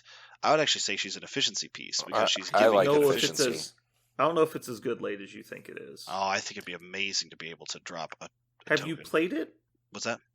Have you tried it? I have not got to play her. Okay. No, so maybe I'm wrong because Brotherhood doesn't have that The opportunity. late problem in the game, but I find is in the late game, everyone's standing next to each other, and so you can't actually contest anything. Like you go over and drop your token on something, but like everyone's right there, or like it's either one player is running away with scenario and it doesn't matter, or it's close enough that everyone's standing on top of each other because it's the only way they can contest. well, I mean, if you're picturing Gamma or something like that, yes. But I'm talking about like a B scenario, for example, or a C scenario where you've got. Yeah, I understand what you're saying. I'm just saying that in my experience with her in the late game as a leader, you get into situations where if you can just like contest a faraway objective, you're already doing that. Like I don't think it actually matters in the late game. I think it matters in the middle game because when the fight's actually happening and it's pivotal, you're getting free points and your opponent isn't. And so Okay. you're either building an insurmountable lead or it doesn't matter. All right. Does that make sense? Sure. So like at the point you get to the like turn 5, it's decided. Is I think my point. So that's why I don't think it's a good leadership late. It's good because you've built this lead, but it doesn't do anything at that point. Like you having a point that's not contestable isn't relevant on this turn. It was relevant for the last 4. Okay. That's kind of my experience, and that doesn't mean it's the only way it works. I'm just giving my experience. Still on efficiency. I think it has to be efficiency. Unless we want to come up with a new like utility or support or scenario based. Like we could change gimmick to say scenario oriented leaderships. And just put I think it's Thanos super and her in powerful there. for efficiency, man. Like your first couple turns, you get the power. Like that's what it's for. You don't have to spend your dude to contest the early game. Like I think it's just efficiency. Well, how about this? Let's talk about this last topic on her real quick before we move on. Is she simultaneously incentivizes you to go narrow and wide because she's giving you an extra secure contester, but she's also refunding the power of everyone who picks up an objective. And so she's actually surprisingly flexible in that way. I imagine that when I first started playing her, she was the go wide leader and Magneto was the go tall leader. But I found it was actually either way. It doesn't matter what you take with her because she's kind of like what's his name? New Red Skull 2, where he gives you a free contester that you can like stand on a back point or go do something with. It's similar to that, except he does it through grunts and she does it through leadership. Sure. I mean, if if you think about it, the whole Magneto moves up, gets puts the token on his point, moves up again. Who's going to come near that goddamn point? Like that's not happening.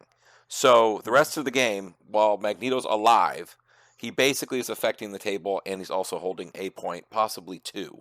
Yeah. Like I don't know. that's If- something no one else can do. It's not him though. Like you're interacting with it with like Toad or Mystique, right? Sure. And so he's not spending the power. But yeah, I understand what you're defending the space with Magneto. Yes. So I think if you have Magneto, you're probably running taller than your opponent. And if I'm your opponent, I'm going to take my long mover and just double long move them onto that point as my last move in turn 3, 4, whatever it Mhm. is. Take the point that is now uncontested from you, and flop a secured my way, which is at least a 2-point swing, if not more. So I think her leadership late game is a double-edged sword. It can be great. It could also bite you. Okay. So it sounds like we've got a lot of arguments for efficiency and a lot of arguments for creating some kind of new category.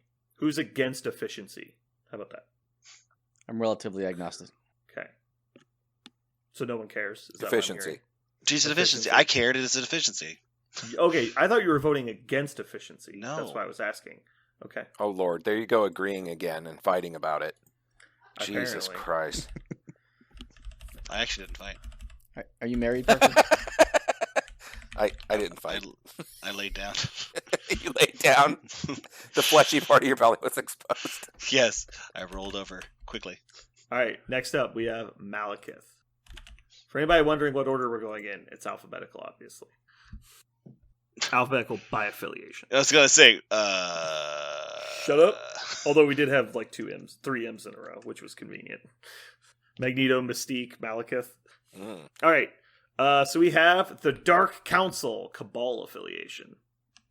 When this character or an allied character dazes or KOs an enemy character, choose another non-dazed allied character. After the effect is resolved, the chosen character may remove 1 damage, gain 1 power, and advance short. A character can be affected by this leadership ability only once per round. All right. So rules, interactions. Is there anything we need to cover? Aaron, you've played him the most, I think. I think Jeremy has now. False. He's played 3 games. Oh What? my God. Yeah.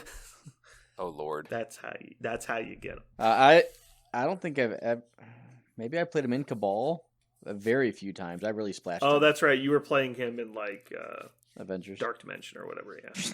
Yeah, Dark Dimension. I need to get affiliated. Well, I guess I'll just spend 8 points. This is Yeah. the second. It's the cheapest, right? Oh no, second cheapest leadership is Dormammu's. That's right. It's over to you, Jeremy. What are your thoughts? Good Lord. Gives you power, allows your character to move, and you also heal. Birthday balloons, cake, Christmas time. It gives you everything. The point is, you get your when you cat murder, tiger and you get to play it too. Yeah. You murder, and then presents fall from the sky. Like, The fact that it was like better than Sam's leadership kind of blew me away. Like I was like, what the fuck? absolutely controllable. Yeah. Mm. It's insane. I don't think Yep. it's better than Sam's leadership. Strictly better. Yeah. Sam probably gets like a 6 out of 10. This is a 9. Like not even. It's not even remotely comparable. You're dead to me. I think they're very comparable. But I mean, yeah, like it does everything. I don't know what is it missing? One of your characters resurrects. Like Yeah, I think you that'd be automatically good. score all victory points that are on the table. Like I I think you should Yeah. get an amount of victory points equal to the chosen character's threat value. How's that? that sounds fine. That too. And you're Also like, that. Here's 8 point Thanos. I daze somebody. I get 8 victory points. Like what? You're like, oh my God. Yeah, equal to the chosen character's threat. Oh. So here's my 2 cents. It's a win more leadership, and when it works, it really works. That's how I differentiate it from Sam. Sam is a reactionary leadership that helps you set your team up, get back in the game, react to your opponent dazing your model. If you're playing Malekith and you have a great turn with Malekith and his team, it just gets better and better and better. On the other hand, if you're planning to have a great turn and you go in and you whiff your attack with Malekith, shit happens. Nothing. So it's a little bit, as much as I was going to say, dicier, just to have a completely ineffectual leadership if things don't go your way. I know I'm just of this mindset in general. I would much rather have a proactive leadership than a reactive leadership, although I understand that obviously doing shit on your opponent's turn is always nice. My thing And there are is different playstyles, but the thing is, when you say proactive leadership, I don't know about that, because you do have to kill people. I know, like, part of the point of the faction is that the whole faction has been identified a long time as the get up and kill you faction. They have so many things that make that happen really consistently, which is why I think this is a really good leadership for Cabal specifically, because it fits in with their identity very well. They didn't a lot of affiliations and a lot of leaderships end up giving the affiliation a lot of their identity. This one is the opposite. They made a leadership for the affiliation's identity already, so I think it's kind of cool. That being said, I don't know how consistent it is. I agree with Aaron. The idea that you have to kill someone in order to get the thing, if you're counting on it, you're like, man, I really need this character to heal one, or rather, probably not that, but I really need this character to gain one power and advance short. That's actually not something you can guarantee at all with this leadership. Like, I need Malekith to charge in here, daze this guy, so that MODOK can get a free move to get into range to do this. Like, like, you're trying to set up plays like that usually. Yes, but that means that you could easily have your whole thing fail. Whereas, as opposed to another faction like Brotherhood, when we talked about this one, that yes, you're not going to get a short move, but I can guarantee you when I activate, I'm going to give some people some power. They'll have it. This one, I cannot guarantee that. Not even close to guarantee that. I mean, yeah, it's not guaranteeable, but it's still proactive. You're making a choice to trigger it, as where Sam's is completely reactionary. But I think Passive. Sam's feels like your opponent really has to worry about it all the time and can be considerate of what Sam's going to do with it all the time. Whereas this one, it's almost like when it happens, you're like, oh, okay, cool. I guess I get to do this also. It's not something I would ever make part of my Cabal Malekith strategy every turn. I wouldn't go into it going, oh man, well, I'm going to get at least 2 or 3 procs of my affiliation. Like, no, I can't plan for it because it could never happen. So I need to just play the game, and if it does, I might get more of an advantage. The definition of win I think more. you've just described all plans in the game. No, obviously dice are dependent on, like, you're gonna try and do stuff, and then sometimes it'll work, sometimes it won't. Like, that's obviously true. Like, I agree with you on that. But I mean, there are some leaderships that have none of that. Like, yes, there are. Yeah. This is not a binary leadership. You don't just spend one to trigger it, right? I get that. Right, so that's why I do not consider it proactive. Okay. So it happens accidentally and you have no power over it. Yeah, I think so. I think it happens if you're lucky. Okay, Jeremy. I disagree. After that discussion, for the person who's played it the most often, what's your final assessment? It's a win more situation. I don't think you need it a lot of the times, but it's what do we say? It's just nice most of the time. I'll just say this: if you're playing Malekith, your plan is to kill them 90% of the time, right? Like, obviously, you're going to try and score points and not die at the same time, but your goal is to kill people. Like, you're playing the attrition piece, you're going to try and kill people. They do, they get dazed and KO'd by what you're doing. Yeah, absolutely. Like, just like Sam, you look at the board and go, okay, well, I have 6 characters. I'm probably going to get somewhere between 5 and 10 leadership procs throughout the game, and I'll use those as efficiently as I can when they happen. I think it's the same for this. If your opponent has 8 health bars worth of models, then you're going to expect to trigger at least 3 to 5 of them to get your leadership 3 to 5 times. And so you'll obviously use them to the best of your ability when they come up. And so I think that it's very impactful to the game. I think it's very good. Yeah. I think it ends up being a quality of life type thing because you can't count on it. But when you get it, things get really, really good really fast. I mean, almost insurmountably good a lot of times, depending on what models you're using. But it's not necessary for the 7-point model that it's attached for to ever have that trigger. That doesn't really matter. It will trigger, but it's not necessary. I mean, Dark Reign is a part of Cabal. Like, there's cards that are a part of Cabal that can make it happen, essentially. Okay. Are there any downsides to this leadership other than the obvious, you have to actually daze or KO somebody? I mean, if all your opponents run away with all their models, you'll never trigger it. I don't know. I mean, with the advent of grunts, I mean, it's obviously much easier to get triggers than it would have been in a previous meta. It's attached to a 7-point leader. I mean, as Yeah. much as you want priority, and that'll usually happen, and that's kind of the game plan. It's a 7-point model. Like, it puts you in a bit of a corner. Your opponent kind of knows what your list is going to look like. What they can do about it's a whole nother thing, but it's very predictable, like what's going to happen. So it's Can you imagine how good this would be if it didn't say other model? dude. Like, you could charge in with Malekith, double tap somebody, KO them, and then back up. Like, it'd be so good. You have a portal for that. Don't worry. It's there. Yeah, you just teleport, don't worry. It's there. Fuck me. It's so sick. But yeah, I mean, it has very few negatives. It's an impact of the game that, like, generally will happen, and when it does happen, it's loot pinata. Like, you hit it, and like great Yeah. things fall out. Okay. Is there anything else anybody else to say about this before we give it a category? Final thoughts? All right. Does anybody disagree with Blitz? Yeah. I never play Okay. it like that. I was going to call it. It's not a win more? I was calling it quality of life. Like, it's just, Okay. it's helpful, but it's not something you're counting on. It's not something that's going to push you over the top.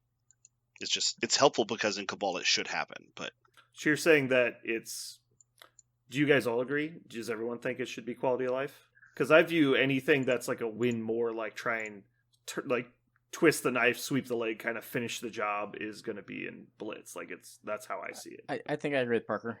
Because it's not always about damage. Like, I remember last Mhm. game against Jeremy, he used it to move Modok to get damage, and then after Modok damaged, he used it to move Mal back onto the point for the objective. So you're using it to accomplish Oops. all your different goals that are not all murder. Mhm. So I think I agree with Parker. I think it's quality of life. Okay. Yeah, I mean, that's what I said initially. If there's, I mean, it helps you with scenario. It helps you with it keeps your models alive. Like, it helps you with so much. It gives you movement when movement is so rare in this game anymore. Quality of life feels good. Okay. Next up, we have Red Skull. Johann Sebastian Schmidt. this is the Master- OG, right? The OG. Yeah. Well, yeah, it's Johann Schmidt. Obviously. Yeah, Only one well- of these models is out, Parker. You're right. Each time an allied character damages an enemy character with an attack, after the attack is resolved, the attacking character gets 1 power. Man, if there was ever a simple leadership that didn't have a lot of interaction shit going on. Nice. Talk about a flood of power. You just get a The flood. number of times I've had to explain to somebody that Bullseye does not get this power because he sucks is ridiculous. Like, they're always like, yeah, I do 1 auto damage on my attacks. I'm like, that's not what your ability says. I was For a about to ask, superpower, is there right? any rules questions with this? But apparently there are. Yeah, That was- bullseye. I mean, it isn't. That's like, what orientation is the car in after I throw it? That's the question. Like fuck me. Like, I don't know what to say. It's like, read the ability again. Okay, all right, just leave. Like, I can't help you. Like, The- you're that's the like fucking step you have to step over to get into the school is what orientation is the car in after you throw it. That's how we weed them out. It's like trying to understand the difference between climbing and advance. Yeah. I got it. Yeah, exactly. Yeah, this one is anything that does damage doesn't proc this. Anything that is an attack and damage and procs this. But if you throw somebody as a result of your attack, that doesn't proc this. For example. Yeah, it has to be damage from the attack, not an effect of the attack. Right. So yeah, you're flooded with power. Like, you just completely get flooded. They get a silly amount. Now see, you say that, but I actually think they just get kind of topped off. Unless you're playing like a rapid fire model. Rapid fire models just go nuts with this. They go absolutely over the top. I actually think that's the bad part. Is it's actually like so redundant with multiple attackers. Yeah. That's just worthless. Like, could Bucky even use that much power? Yes, he absolutely Yes. does. Could he? Yeah. Yes. Like, sure, you move every time you attack. Whatever. Like, I don't care. Like, Oh, no. Like, Oh, God. how? He I have climbs moved over all the 7 way- models. What is it? Yes. Hold on, wait. Do what? What did you say? I have He bunny hopped over 4 models in one turn with Bucky. It was amazing. Bunny hopped over 4 models, shot a model. Bunny hopped all the way back, shot another model, and then Bunny hopped his way all the way back. His Well, why his didn't you spinner just is shoot that guy first? then? Like, that 37 doesn't even make power sense. worth of movement. Okay, so I want you to know, Brandon, your example model you chose was a bad example model, but there are. I don't think so. There I are. actually don't think so. No, Like you're the wrong. situation You're you'd have to wrong. be in to use that much power on Bucky would just be ignorant. No, like, No, like it's, you'd be like, it's 100% false. why? I Like have, you have to have like 4 models in a line in I a have- small area. Like, what's the point? I could tell you, I've played Bucky in every single game I've played for the past 9 months. I don't think I ever have put Bucky down once, and you can absolutely use 10 power on Bucky every time. It works. No, I think you could use 10. I don't think you can use the 35 you would generate with his leadership. But the problem is, it also works on your opponent's turn. He's just sitting there, and your opponent is mad because Bucky still has 3 power to shoot them back. I think you absolutely can use it. But there are Sin. I think currently, Sin is a great example of a model that cannot use all that power. She gets 10 power and literally can't use it. There's nothing she can do with it, for example. So, I understand Bucky in certain situations could use a silly amount. I find I never run out of power with Bucky as it is, and so like you are in such a weird position to try and use that.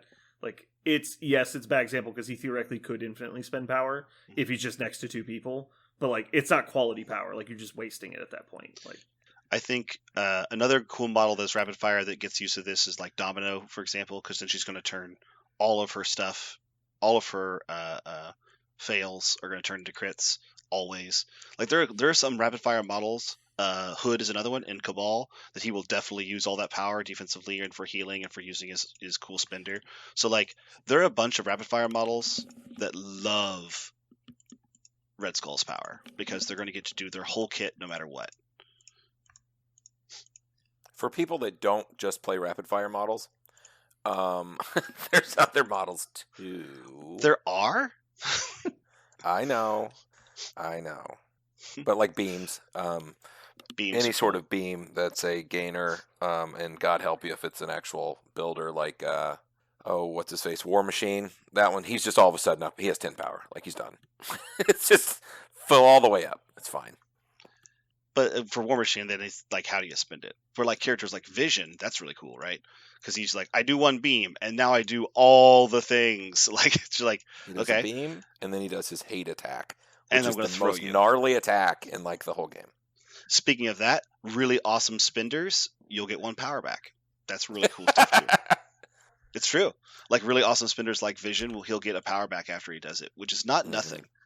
it's actually beyond not nothing that literally has resurrected terrible characters with this leadership. Like Mhm. Hela started getting play because of Master of Evil for a while. Right. There's Alright, just some to models interrupt that real used to quick, be. I feel like What? I'm about to boil over here. I'm going. Aaron, how do you want me to send you these screenshots? Screenshots of what? Climb being in advance. Mm, I'll just put them in here. mm. Anyway, we'll move on. This has Sorry, been. back to what you were saying. You're like, "Ugh." You just Literally been scrolling the rule book. nice. I already looked at the. Oh, whatever. There have also been some. Oh, so you knew you were wrong. Okay. No. Okay, hold on. We got time out now because we're All right, gonna I'm gonna do it. We're gonna Let's do confuse it. all of our Let's listeners. fucking do it. So a climb is not an advance. They are It is an separate advance. movement functions. No, you're thinking a move. A climb is not a move. They are different. No. Ooh. But a climb is an advance. It follows the advance rules. Oh my god. I already deleted my rules I had up because I figured it didn't move. Okay. Page 16. There are several Mhm. ways a character can move. 5 of them, in fact. Advance, climb, throw, push, and place. Those are the Mhm. 5 different movement functions in the game. And the reason they're separate are because if your character is ever advanced by means of a superpower, you may not be quote-unquote advanced on top of a larger terrain than you are, even if you move the short movement tool length. That's Because correct. that is a climb, Yes. not an advance. So I Climb think is an that's advance. why it's important for people to understand the difference. Because for the longest time, Yes. I played it wrong. Like I was just, just move Yes. you up here short. Like, actually, can't do they that. are separate keywords: advance and climb. Mhm. And you knew that, but we're just playing games. But I didn't want to Yeah. confuse everyone listening. Yeah. It's semantics. Important semantics. Mhm. Good lord. All right. So back to where we were. Red Skull used to and still can activate some characters that demand power with their attacks, like Captain Marvel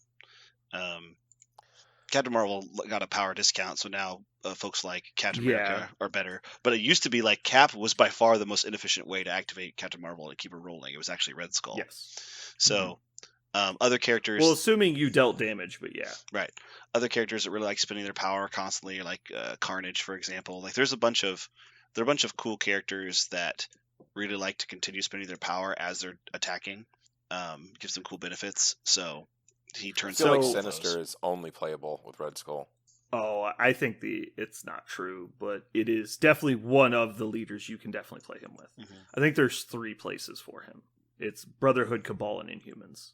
But it has to be somebody who has like damage on a stick or power on a stick for sure. Mm. And it's not just power; it has to be power that's usable on attacks, which takes you out of X-Men somehow, because it's actually completely useless with X-Men, which is very infuriating because that's literally the leadership's ability. But yeah, it doesn't work with Steve or anything like that. Parker, I'm actually in your camp on like this one, like you were with the proactiveness of Malekith.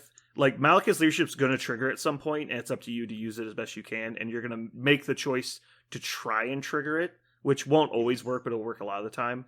People think this just means all of your attacks give you a power, and that's not Right. what it says. Yeah. You fail like 30 to 40% of the time, you won't cause damage. Yep. And people just think, yeah, I get 2 power a turn. I'm like, you're not even attacking twice a turn, you fucking idiot. Like, I get Yeah. so mad. People are like, yeah, it's just 10 free power every game. I'm like, you're an idiot. Like, you don't know what that means. Mhm. Like, I get so furious. And they're like, yeah, it's like my character will just, like, Carnage just gets extra power. It's like, that's not, like, No. I've failed to deal damage so many times with Carnage. Like, you don't know. Another thing about this is this whole leadership is really vulnerable to control. Like any way for your opponent just to stop you from attacking, like controlling the distance or range, or Yeah. like there are ways to make this. It's adorable things like, Thanos in Storm X-Men, where he just says, "I'm going to take -3 damage to all your attacks," and then all of a sudden all your models can't get a power off of Thanos when they attack him Yeah. because they can't do. They need to do 1 They can't damage, do and one, he just yeah. doesn't do one. He doesn't take it. Not, like, just talk about playing against X-Men in general. Like, my whole army is covered. You're like, what? Yeah. Like, fuck me, Yeah. that's a lot of missed damage rolls. Right. How about this? I'm actually really surprised we haven't seen this leadership yet. Reduce the cost of all of your attacks by 1, minimum 0. How is that not a leadership yet? I don't know. I don't know why they haven't It yet. would be worse than Steve's, like, just objectively. It's probably what Weapon X does. Ooh. There you go. 0 cost. Wild Sinister speculation. Beams. Hmm. Oh no, we have That- wilder speculation, but Brandon won't let us air it. What are you talking about? The November We release. cannot show Pagani's email. I told you we couldn't. Really? Like, See, it's I told you. yeah. We Yeah, can't we release it to the world yet, but there's a special release in November. Yeah, you'll have to sit around and wait for November when we get to spoil it. Hey, if Pagani can blue balls people, so can we. Yeah. Okay. So does anybody have anything to say? But this is like the most straightforward leadership in the entire game. Yep. Is it the only leadership that's like one fucking sentence? Before I say that, Yeah, is it one actually of one them. sentence? It is one sentence, yes. It is literally one sentence. It is a compound sentence, but it is a sentence. Actually, is the pause comma actually a compound sentence? It's not, is it? It's only if it's like an and. If there's just a random comma, that's just a normal sentence, right? I do not believe that is a compound.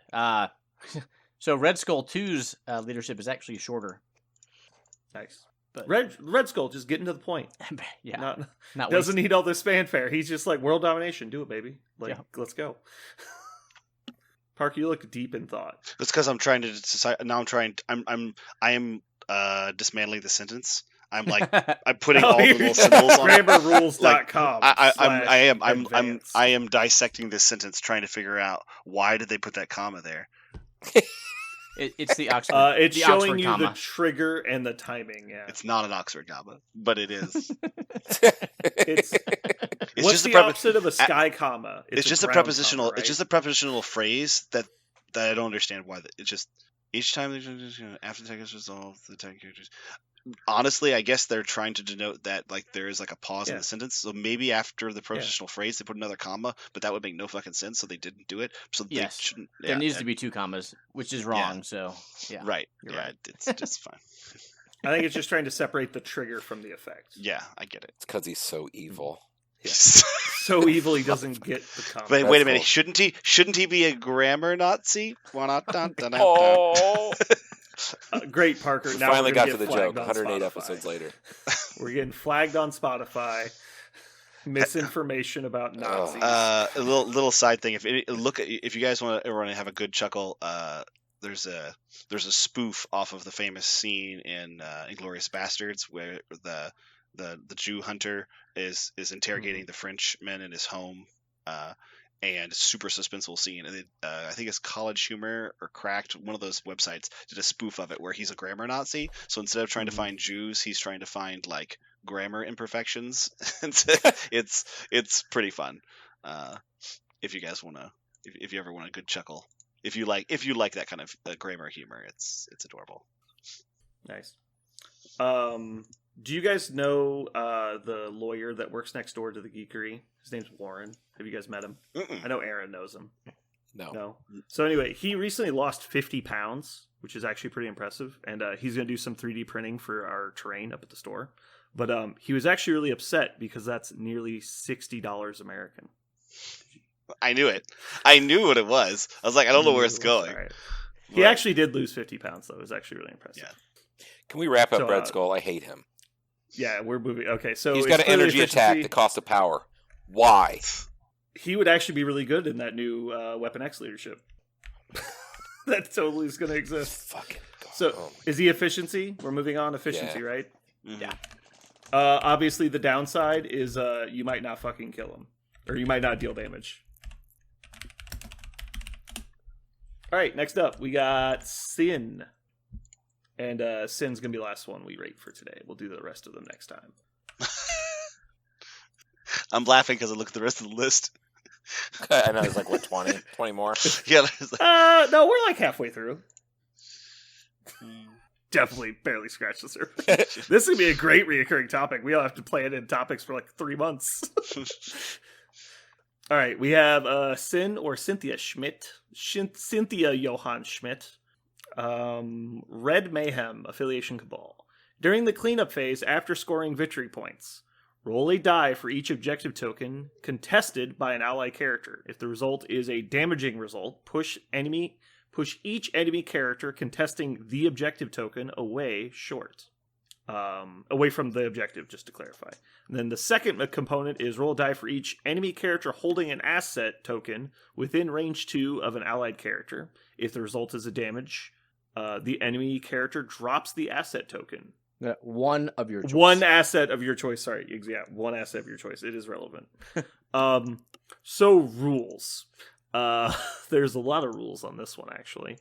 So first of all, you only roll once per objective token that they are contesting, and then all characters are moved if you make it, and then none are if you fail. And that's really annoying. And then you roll a die for each enemy holding an objective, and then they only drop one.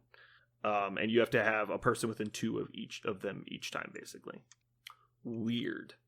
I think this is definitely the weirdest leadership in the whole game. I 100% forgot she existed. After reading that, I know now my secondary leadership that's Nice. going in my Cabal list. Because that's Ooh. fucking insane. Yeah. You think it's good or bad? I think it could be good. I think this could be That's good. what I thought before I played her. And then I took the bottle off my tray. It's like, this is trash. Why does this exist? Yeah. so Man, talk about like scenarios already kind of a coin flippy game because you can like invest a 4 or 5 point character to contest a point, and then like a 3-pointer one shots you, and you're like, okay, I guess. And you like get weird point interactions that way. And kind of the fairness of the game is that like it's supposed to be a little random, and it goes both ways. You'll get some lucky ones, your opponent will get some lucky ones. They'll go back and forth. And then obviously some person's going to come out ahead, but you just kind of deal with it. Adding this level of randomization to it on top of it is so annoying. Oh man, it's annoying. I really don't like it. Mhm. I will say, I don't know if you guys remember this, but way before Shadowlands Daredevil, back when I originally got the very first rapid fire role, I played Sin exclusively for it because she had rapid Mhm. fire and she was a leader, and Cabal had a bunch of the rapid fire models, and so I played this leadership so much, and it never did anything. Like, I No, right? It's completely worthless. I think I You're rolled. like, man, this game for sure. Nope. Like, Yeah, fucking it never was would. it was so weird how it never. There's just enough hoops that you have to cross through for it to feel very ineffective. Mhm. It was so weird how much, like, at the end of the game, I would win games on the back of Rapid Fire. I was playing Rapid Fire was my affiliation and my leadership, because nothing else mattered. I was playing the one Cabal card and Rapid Fire models. That's why Shadowlands Daredevil was just so much a better version, because his actually takes Rapid Fire and turns it to 11, whereas this one does almost nothing. I can't see perfectly nothing, but it's almost nothing.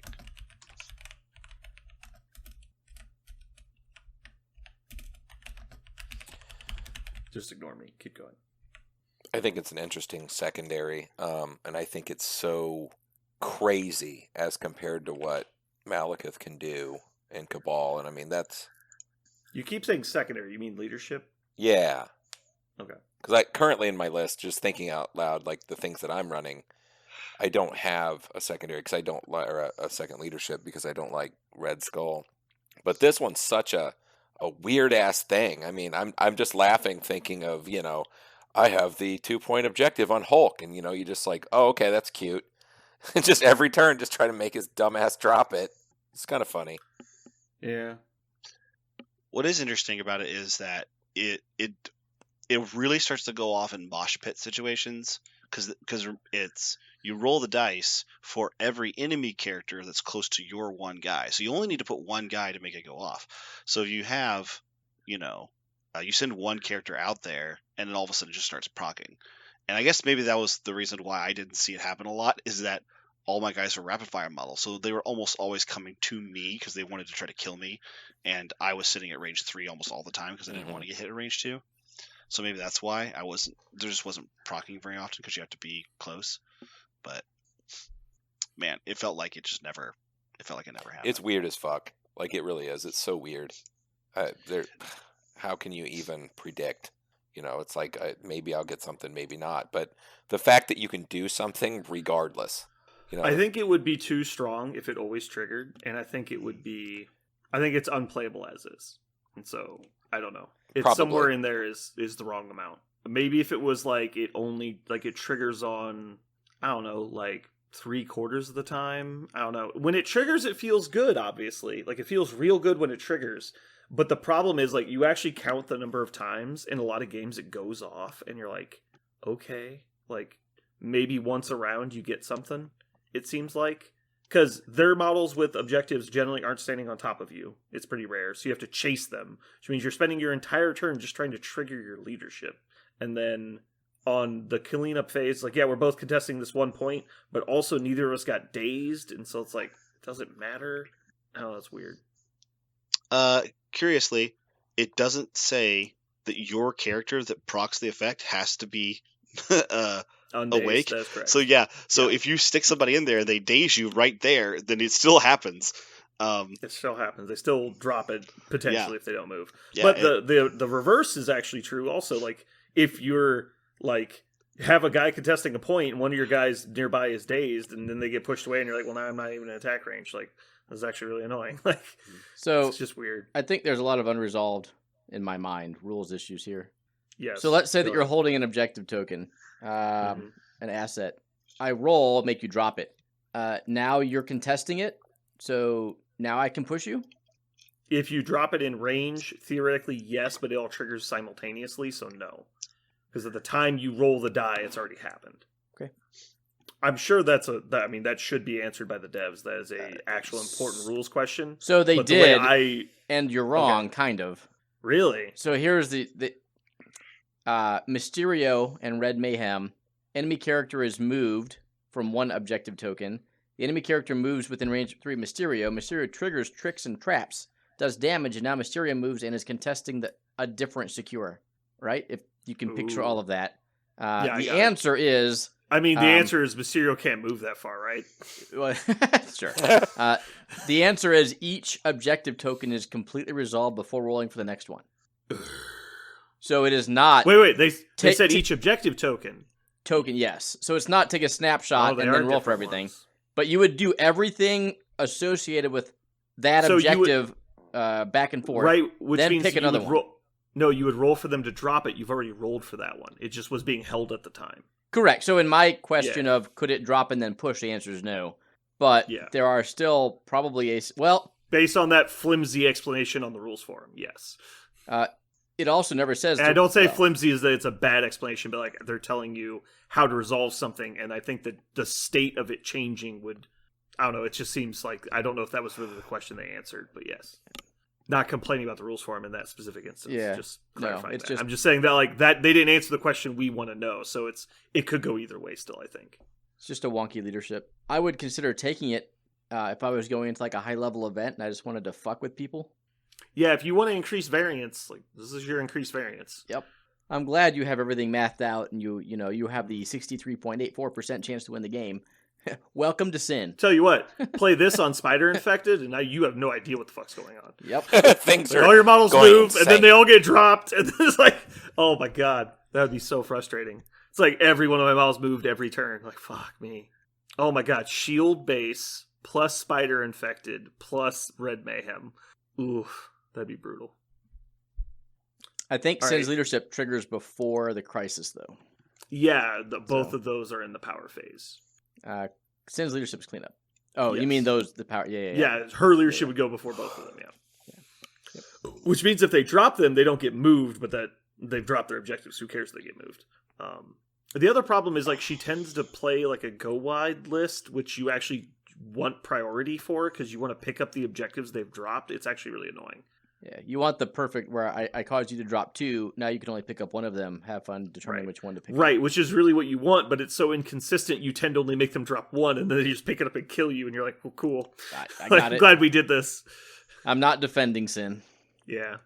It's like a scornergy thing. Like that's a term from War Machine back in the day.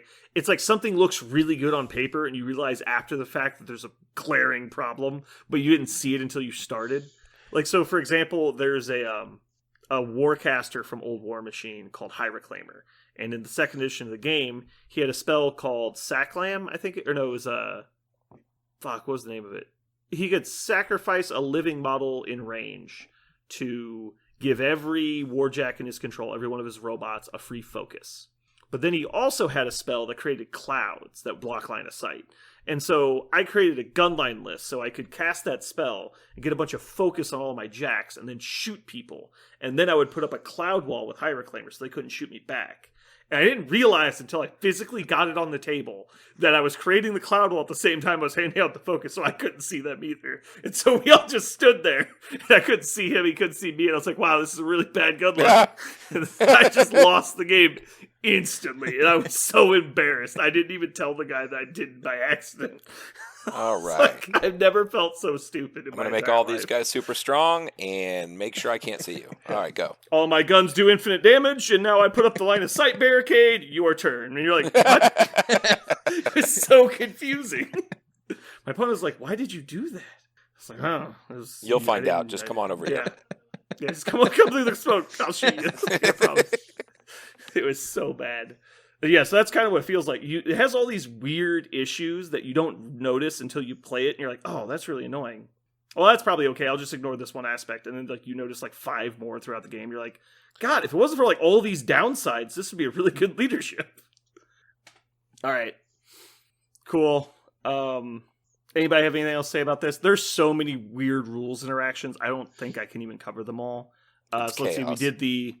We did the what happens when you drop a token and then they're now contesting it. That's semi-unresolved, I think. I don't think you're supposed to trigger it again, but it's unclear. The what happens if you have a dazed character in range, we believe it still triggers, but I don't know that that's been clarified either. You can use it on dazed people, but they don't get pushed because they're dazed, and so it's just weird. Yeah, there's just so many. I'm so many going weird to ones. do whatever I want to my opponent. It says each objective token, not like objective, like specific types, except it only works on assets. And so, like, does it work on chimichanga tokens? Does it, like, it's so weird. There's so many just weird interactions. I don't think this was a well thought out leadership. And it's so volatile that I don't like playing with it. Anyway, so this is clearly a gimmick, right? Yes. Yes. Yeah, we got it. Thanos, you have a friend. Get in there. Oh, I didn't even All right. realize it was acid, not. It's only Oh god, yeah. that's just. It horrible. doesn't even work on. Yeah. Yeah, the ones that you Ah. need it the most on, they're like civilians. Like spider so infected. that you doesn't can, even work. Okay, never mind. Yeah, it doesn't even work with spider infected. So never mind. Yeah. Yeah, Stupid. it's so weird. So Parker, Mhm. since you're definitely not sleeping and totally awake, Mhm. okay, do you have a comic corner you want to tell us about? Oh yeah. Okay. So, in honor of your question that you put, when you guys were doing the last Wild Speculation Corner, you said of these new potential characters that it's been rumored that are coming out, who was your favorite? You thought it was Agent Venom, but you weren't sure who Agent Venom is. So, I'm want you to- pretty sure he was either a member of S.H.I.E.L.D. or on the Guardians of the Galaxy, and that's what I said. and the So, answer is yes. Although. boom. Although he actually has never been officially an agent of S.H.I.E.L.D., he was actually just a member of the U.S. military. So he's not Eddie Brock. He's Flash Thompson, the bullies from Peter Parker's school, Okay. and so he through through his entire career, but basically in his last Special Forces mission with the U.S. military, the Army, I believe it was, he loses his legs basically beneath the knee. He takes a mine for someone, and so in order to get him back in the game, they tell him they have this symbiote captured. No one's crazy enough to work with it. Would you be willing to work with it? And so the symbiote actually works with Flash initially because he knows Peter and also has animosity towards Spider-Man. And so that's actually one of the reasons why they kind of connect it first, is because they go, oh, you knew Spider-Man too. He's a prick, isn't he? He goes, yeah, he is. Well, we can be friends. And so, yeah, they work together. So my favorite stuff is with their when he's with the Guardians of the Galaxy. He becomes an Avenger for a while, so yes, he might be an Avenger. He's definitely been an Avenger a lot. But his longest and maybe his most famous stuff is with the Guardians. He did several issues of them. The thing about it, he's never really a key featured character. He's always just kind of the Guardians of the Galaxy plus Venom. But they did make a very short run, and this is what my comic order was. It's called Venom Space Knight, and so it wasn't very big, and I don't even know if they made it a graphic novel, but I read a little bit of it, and it's what's the best way to put it? I love all the space adventures. I told you when we had a comic corner not too long ago about Drax, the cosmic detective, the galaxy, galaxy's best detective. And so this one's kind of like that, only instead of being an off-putting noir where Drax is kind of ham-handing his way through mysteries, quote unquote. This one really is. He is, a human kind of stuck off of Earth, trying to do his very best to help people. He's still the lethal protector, right? And so he's going around being a lethal protector on other planets while he's not working with the Guardians in between his adventures with them. And it's pretty good. I didn't mind it at all. I wish that the character Flash was a little bit more interesting as a person. I think that's one of the reasons why he just kind of bounced between, bounce between different teams and doesn't really have He's a not great. deep. Yeah, he is just Flash. The person inside the Venom costume is not nearly as interesting as Eddie Brock. I think is like the long and short. So I have a question. But is this in a alternate world without Eddie Brock, or is this post Eddie? This is post Eddie. So Venom Okay. separated from Eddie for a long time in the comics. Eddie actually died. He died of cancer. And then I think as he was dying, some of the symbiote stuff in him, basically some of the stuff that he spent so much time with the symbiote, he basically had like biomaterial left. It actually resurrected him as kind of a last ditch survival instinct, and he became the anti-Venom, which is basically it was instead of eating people and destroying or consuming organic matter, which is what the symbiote likes to do, it restores organic matter, and it does kill symbiotes. Like it's actually it's the biological equivalent of antibodies for symbiotes. And so currently in the Marvel universe, Flash Thompson has lost the Venom symbiote and is back on Eddie Brock. After the end of the whole symbiote war thing with Null came to Earth and is cool bit, and now Flash has the anti-Venom suit. So that's what the suit he has right now. Is he is it's literally anti-Agent Venom is the name of his current thing. But if you want to see some of one of Venom's only individual titles where he's not affiliated with Spider-Man or an Avenger or Guardians, Venom Space Knight was pretty good. Check it out, Venom Space Knight. Not a very long run, but it's fun to read. Cool. All right. Well, we got a pretty juicy episode here. We started off pretty quick too, and we got a lot of content in today. So hopefully everyone enjoyed. Hopefully you enjoyed having Parker back. If you didn't, send me a message and we'll deal with that. This has been Brandon and Parker and Jeremy and Aaron, and you've just listened to Too Big to Ignore.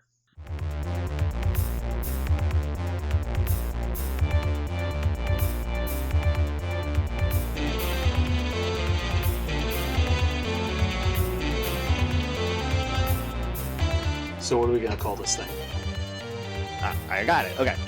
Incredible, new, fantastic, astonishing, mighty, original, uncanny, sensational podcast. I'm just going to put down infamous.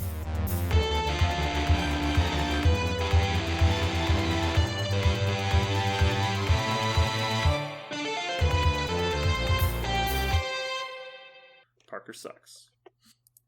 That's gonna be the first thing everyone hears on the episode. Parker sucks. I thought that was front and center on the T-shirt. Yep. Unfortunately, they will know if he's on the podcast or not at this point. So it's not a backhanded insult. It's a front-handed insult. All right, now we can talk about stuff. So, was that for me? Because not half an hour ago, I called you and asked you a question, and I told you something. I didn't really say it in confidence, but I love that you're keeping this a secret, but you were willing to give spoilers on stuff I haven't seen without any prompting. I gave you the same synopsis it would give you on a Netflix blurb, which I guess you just go la la la la la la, and you try it. I don't read those. I've worked very hard to this point in my life to maintain my illiteracy, so I don't get spoilers. No, I get it. I get it that you really, really, really don't like people talking about things they're excited about. I get it, but I will tell you that I listened to last week's podcast and the week before that, the week before that, the two podcasts I missed. We call those the no Parker spoilers. Yeah, and so and I want you to know the whole time I was listening to them, I learned something. Either I need to quit D&D, or I need to quit listening to podcasts because I wanted to be on the podcast. It's like torture, isn't it? So hard the whole time. I was talking to you guys. I was talking over you. I was talking just over screaming you. at a wall. It's like it's like you were a ghost and you were just ghosting us. But the thing is, I wasn't mad. Screaming, no, that's not what I would want. Nothing was objectional about it. But I was just oh, and I know this, and oh, you didn't think of this, and oh, I know who Agent Venom is. Oh, I was so excited to talk to you guys. Brandon heard a rumor about Wolverine being in the next Deadpool. I know exactly what that rumor is. I know exactly how it's validated. I know all these things, all the things that no one knew. I knew, and I was just sitting there going, "Grr." Our perfect audience. Well done. Mm-hmm. No, it was awful. Did you appreciate all the jokes? I thought the jokes were just great. I thought they were wonderful. I really all right. Them. I honestly want to know a semi. You're not impartial, obviously, but the closest thing we can get to an impartial person on the podcast. Mm-hmm. Was that the best dad joke last time? Was that the winner? It was the best one. I don't think it was the best you see those skating videos of the people riding face first into a pole, and that was what it felt like. I got him so hard. It was the word is sublime. It was The best thing is, I think it came around a corner the long way for everyone. I was not ready for it as a listener. He was not ready for it as a participant. There was no way to be ready for what happened. It was like the perfect trap. Yeah. It was absolute. It was perfection.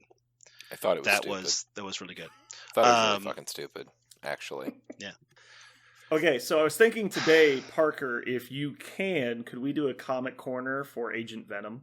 Even if you just give us a rundown of the character. Okay, it's funny that you say that. I have almost nothing containing Asian Venom. Like I just don't. Well, right, own- you don't have to have a specific issue. Maybe just give us a backstory since we talked about them last time and Sure. didn't have the facts to back it up. Was that last time or was that the second to last? That was like 9 weeks ago, but Yeah. nobody will remember. So 9 weeks When ago. you listen to our content, it's just like a river of sewage. It doesn't start and stop. It's just Oh. constant. I know you like to be the deprecator, but I think our content is actually pretty awesome. I liked it a lot. Mhm. It was really good. Hey, just because something's bad doesn't mean you can't enjoy it. Yeah.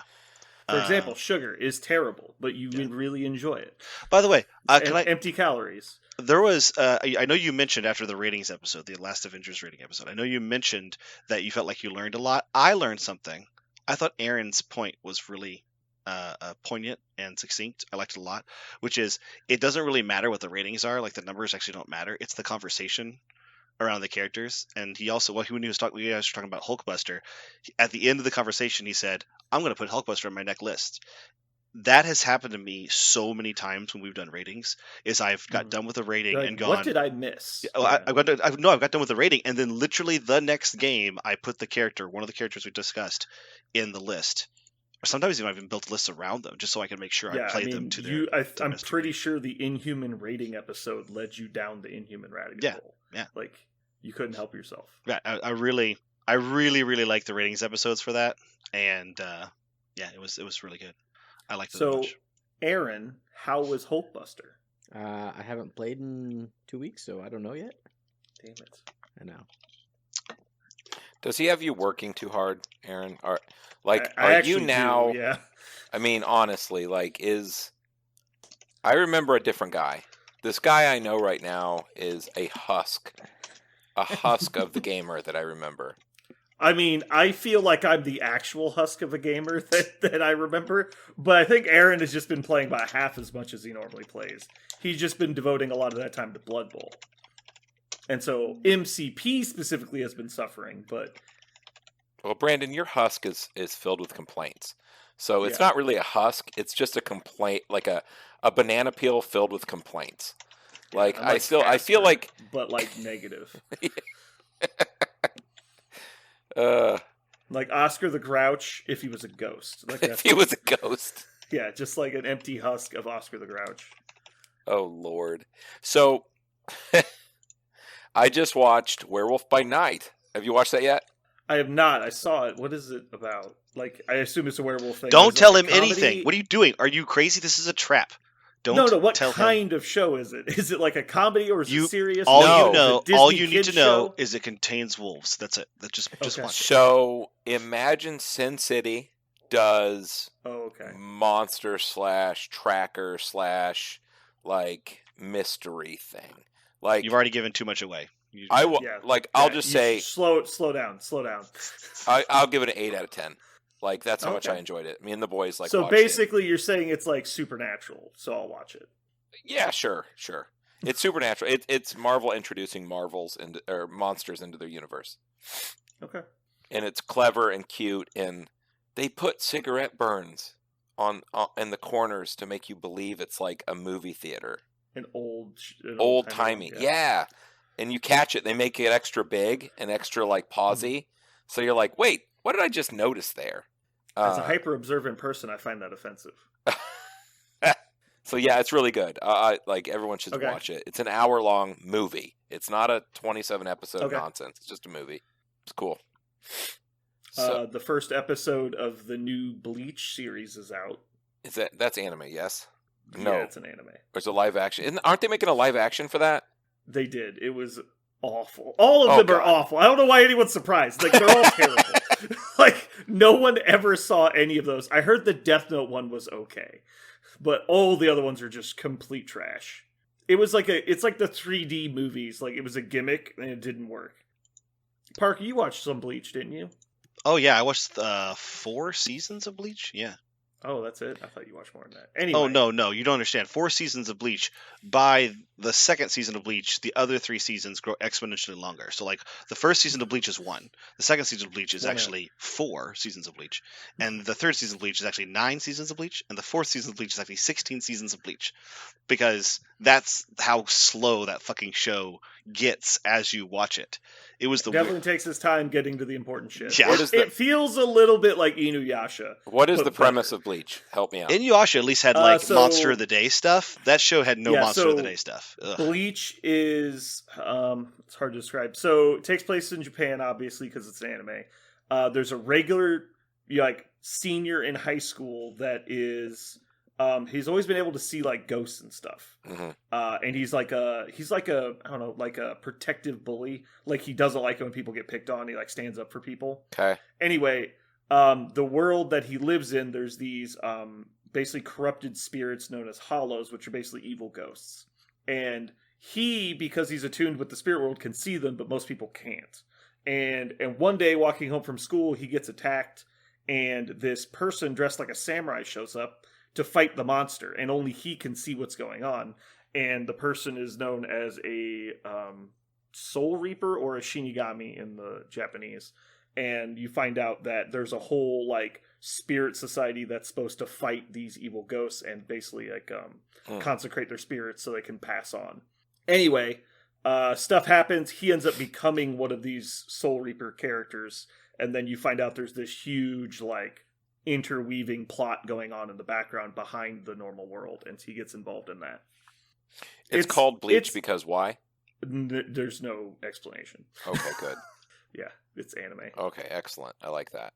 It was one of the big three for shonen for a long time, but then the writer of it got, I guess, kind of complacent and bored, and so like the show kind of got off the rails for a while, and then he decided to actually write the final arc, and then when he decided to do that, or because the show got canceled, and then the manga it was based on got canceled, which is like the comic series, and so he had to do the entire final arc, which was going to be like 5 seasons basically in one season because he was canceled. And so all this crazy shit happened like super quick. It wasn't really well explained, and so they decided to do another anime show that just follows that arc. And so it's called the 1,000-Year Blood War, and the first episode dropped yesterday, Monday. It's on Hulu if Okay. you want to watch it. Also, the animation's updated and everything. It's kind of like Dragon Ball Super but for Bleach. Okay. Like there's a big time skip, stuff has happened, and they move past it. So, Aaron, where are you at in your notebook of movies and shows? I am still at Jessica Jones, season 2. Oh, you didn't stop after season 1? No, it is season 1. Sorry, episode Okay, 3. Yeah. Are you liking it so far? Yeah. It starts kind of slow. Have you met the bad guy? No. Okay. You'll like the show much better once you meet the bad guy. Okay. Mhm. Well, kind of. I guess we've seen him, Kilgrave, if that's Do- the actual yeah, bad guy. Hang out. Yeah. David Tennant.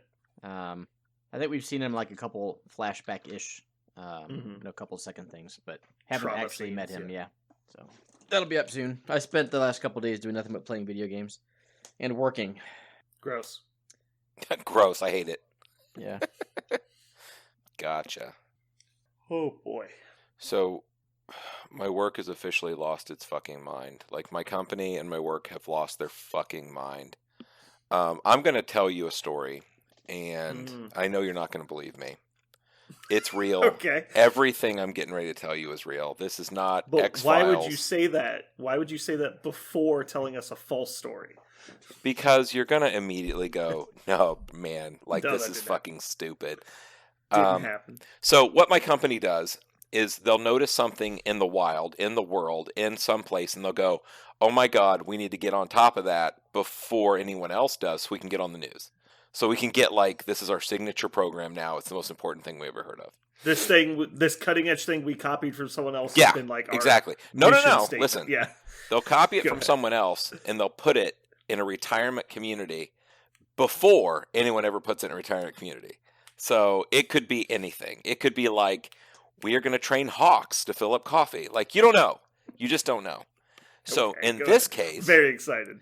the owners / CEO of the company went to a restaurant and they had these little robot server dudes running around, like with trays. And they thought, that's interesting. Tell me more. He went to his rich people restaurant. He's like, we should do this. Yeah. So like 2 weeks later, the company said, we're doing it. 5 weeks later, this motherfucking robot shows up at my community. We had to build a ramp so it can get in and out of the kitchen. There's no room. This fucking thing won't get out of your way. It'll stop if it can detect you. Imagine a herd of servers going in and out, in and out, in and out, now have to stop and be like, excuse me, Mr. Robot, let me get out of the way. And you have to actually put plates on it. It's a table. It's a Roomba with It's a a mobile fucking table. table. But that's all it is. And it has paths.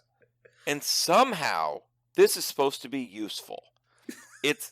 So what I did with it all day today is put notes on it that said, bring me stuff to my office and do things for me.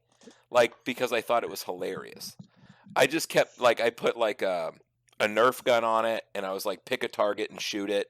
Like, and I'd send it out. I'd be like, okay, go to the dining room. Do it. Oh no, the company swears by this thing. I got into a fight today with the executive director where I almost walked out because it was the dumbest fucking thing I ever heard of. She's like, you know that we have this, now servers aren't allowed in the kitchen. I looked over and I was like, what in the fuck are you talking about? And this was with like the Who's dining room. gonna load the robot? Yeah, and I go, who's going to load the robot? She's like, those are things that you need to figure out. I was like, have you lost your fucking mind? So I'm gonna fire half my servers. And I'm hire 2 people short half- every day. Yeah. So I'm is gonna the fire entire 3 servers restaurant and hire community. 3 loaders Yeah. to put stuff on the fucking cart. The restaurant world is completely like, there's no server, there's no people. So they got this thing, which you have to load and unload. The residents sure the fuck aren't going to unload it. It's just a cart with a motor, right? Like, And it goes on a track. So it's not like a real track, it just has like a GPS track. yeah. so- it has a known path. Yeah. Yeah, so essentially, if I had a handful of friends or servers and they were out hanging out in this part of the dining room, I could fill it with food and say, go take this to them. They would go, awesome, and pull the shit off the tray and be like, that's hilarious. Yeah. Do you know what residents do for themselves? Nothing. Zero. They will not put a sugar cube in a fucking drink. Like, oh no, this is a disaster. And until I saw my executive director and how she treated me about it, I was like, oh, it's cute and funny. Now I'm like, oh, you ain't fucking around. Like, this is the dumbest fucking thing I ever heard of. Whatever. So yeah, that's my world. Who else has a robot? I keep telling everybody, I'm like, don't anyone I'm just speak up? imagining how absolutely useless that is. Like Oh. you basically paid, regardless how much the robot costs, right? Let's imagine it costs $10,000. $1,200 a month. Probably cheap. It's $1,200 a month. It's an upkeep cost. Yeah, it's a lease thing. You don't buy them. It's $1,200 a month. Oh my god. $1,200 a month. So how many man hours is that? Let's say you hire at what, $15? You hire Yeah, a server. it's $15 an hour. Yeah, to be Okay. a server. You said $1,200 a month? It's $1,200 a month to That's get in the 80 way of hours? everybody. That means I have to pay someone to be in everyone's way and to cause an extra job. Yeah. I actually fire people for that. That's Yeah. absolutely what I fire people for. 80 hours. So that's 2 weeks of actual full-time labor before benefits and everything. Trying to think how much work that thing could possibly do. And I'm thinking maybe it will save you like 1 labor hour a day. Oh, and it also is like the ramp it has to go over because it's an actual dining room. Like there's a threshold. It kind of wobbles a little bit, so we can't put plates on the top of it. We can only use the middle and the bottom. So we can't even use it properly. So I keep telling everyone, I'm like, I'm going to put one of those giant pickle jars, a glass pickle jar on top, and just keep sending it out, like with a new pickle jar every day. Well, I was actually thinking that would be incredibly useful if you served like champagne at parties or something. Mhm. Like, and it was just going around with like a Yeah. whole tray of champagne flutes. It does. Like, that could be useful. It roams. Absolutely. You can put shrimp on the fucking thing, and it'll roam. Yeah. So you can pull like your hors d'oeuvres off. Cool, great, grand.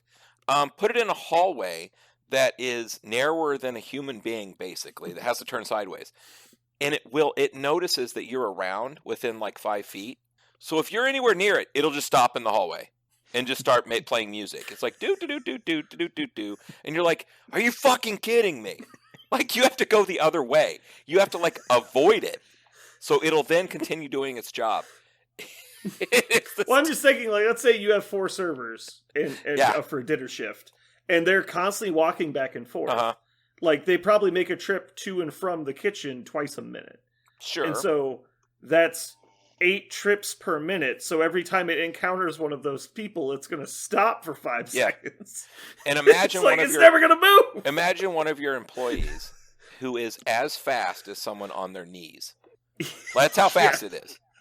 But Like- it has a stick and swings it at people. Like, I'm telling you, dude, it does have a place in this world. If we were a bar and the person was cooking and just setting it on there and saying table 1, boop, and it would go to table 1 and people thought it was cute and clever and they get their own plates, cool, whatever. It does have a function. Not in a fully operational restaurant with old people, dude. like, is the whole point of your business is like personal, like, care, right? Like, I mean, it you're was supposed to until be like- today. yeah, hands-on interaction with people. Like, we're that's done with all literally that. Your job. Yeah, fuck it. We're done. You should just have those like fucking gopher like fucking water bottles like at the table. So Oh, just not yeah. even fill their glasses. Like you gotta lick the dispenser or else you won't get water. Dude, it's a trip, man. This world is insane. I've officially hit a new level of insanity. That's hilarious. I mean, it's actually good that you're not buying the machine, so that way in a month when they realize how horribly unprofitable it is, they can cancel the subscriptions and just get rid of the robots. Or the wheels get filled with cheese. I mean, like, the stuff that's on the floor in the kitchen's ridiculous. Oh yeah, that's true. Yeah, it's just gonna track shit everywhere. So it's got a hunk of bacon in its wheels again. I guess we got to get it repaired. Like, are you Mhm. kidding me? Like, dude, I can't wait until I round a corner and completely destroy it. Like, I'm going to run into it with all of my weight and just You have to destroy send it. me a picture of this thing. I'm curious what it looks like. Oh. I'm picturing like 3 dinner trays and like a Johnny 5 like tread platform. It honestly is about it's the size of a Roomba, like a 2-foot Roomba, and then extend it up to about 3 feet and put 3 trays on it. That's what it is. That's all it is. Hmm. And it has an iPad on the back of it that you go 1, go, or 2, go. So what I did is I came back in the kitchen, and I had my dirty plate, and I put it on top of the robot, and I was like, bus, and I hit bus. So it goes around the corner, goes out in the dining room, comes back around, and comes right next to me near the dish machine and stops. I took the plate off, and I set it in there. I was like, man, this is working great. It's so stupid. Oh, man. For anyone out there that has a robot, please email us. Like, you just email me. Like, there'll be no one. Yeah, that's my life.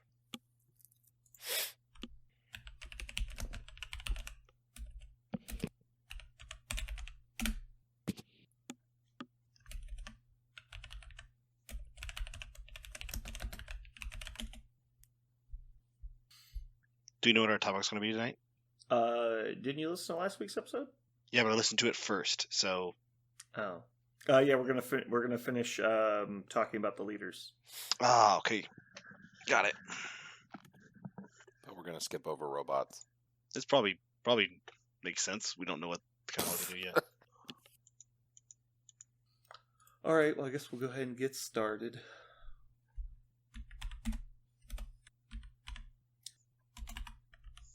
We did it.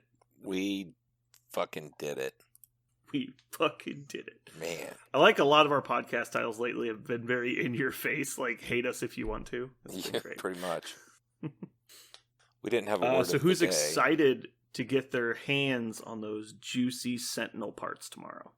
I'm so pumped. Parker's going to be there open. So give me the Sentinels. He's got a tent. That's where he's at right now, actually. Yeah, he's podcasting from a tent outside the store. At what time can I buy them? They come out at midnight. Okay, that is the They time. release Friday. Tomorrow's Thursday. So at 12:01 you can buy them. Then I will be there.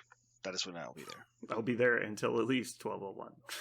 Yeah, I can't play it all tomorrow, but late at night, I should be available to go over there. You're just going to come by and leave immediately, or you I mean you'll don't- be there to play games? You just won't be there till like 11:30. No, it's the opposite. I won't be able to be there till probably like 11:30 or midnight. That's what I just said. I thought you just That's said literally what Oh, I just the said. opposite of what you said. Totally the opposite. no. I thought you just said. I thought you just said you won't be. You'll have to. I thought you mean live. I don't know what I heard.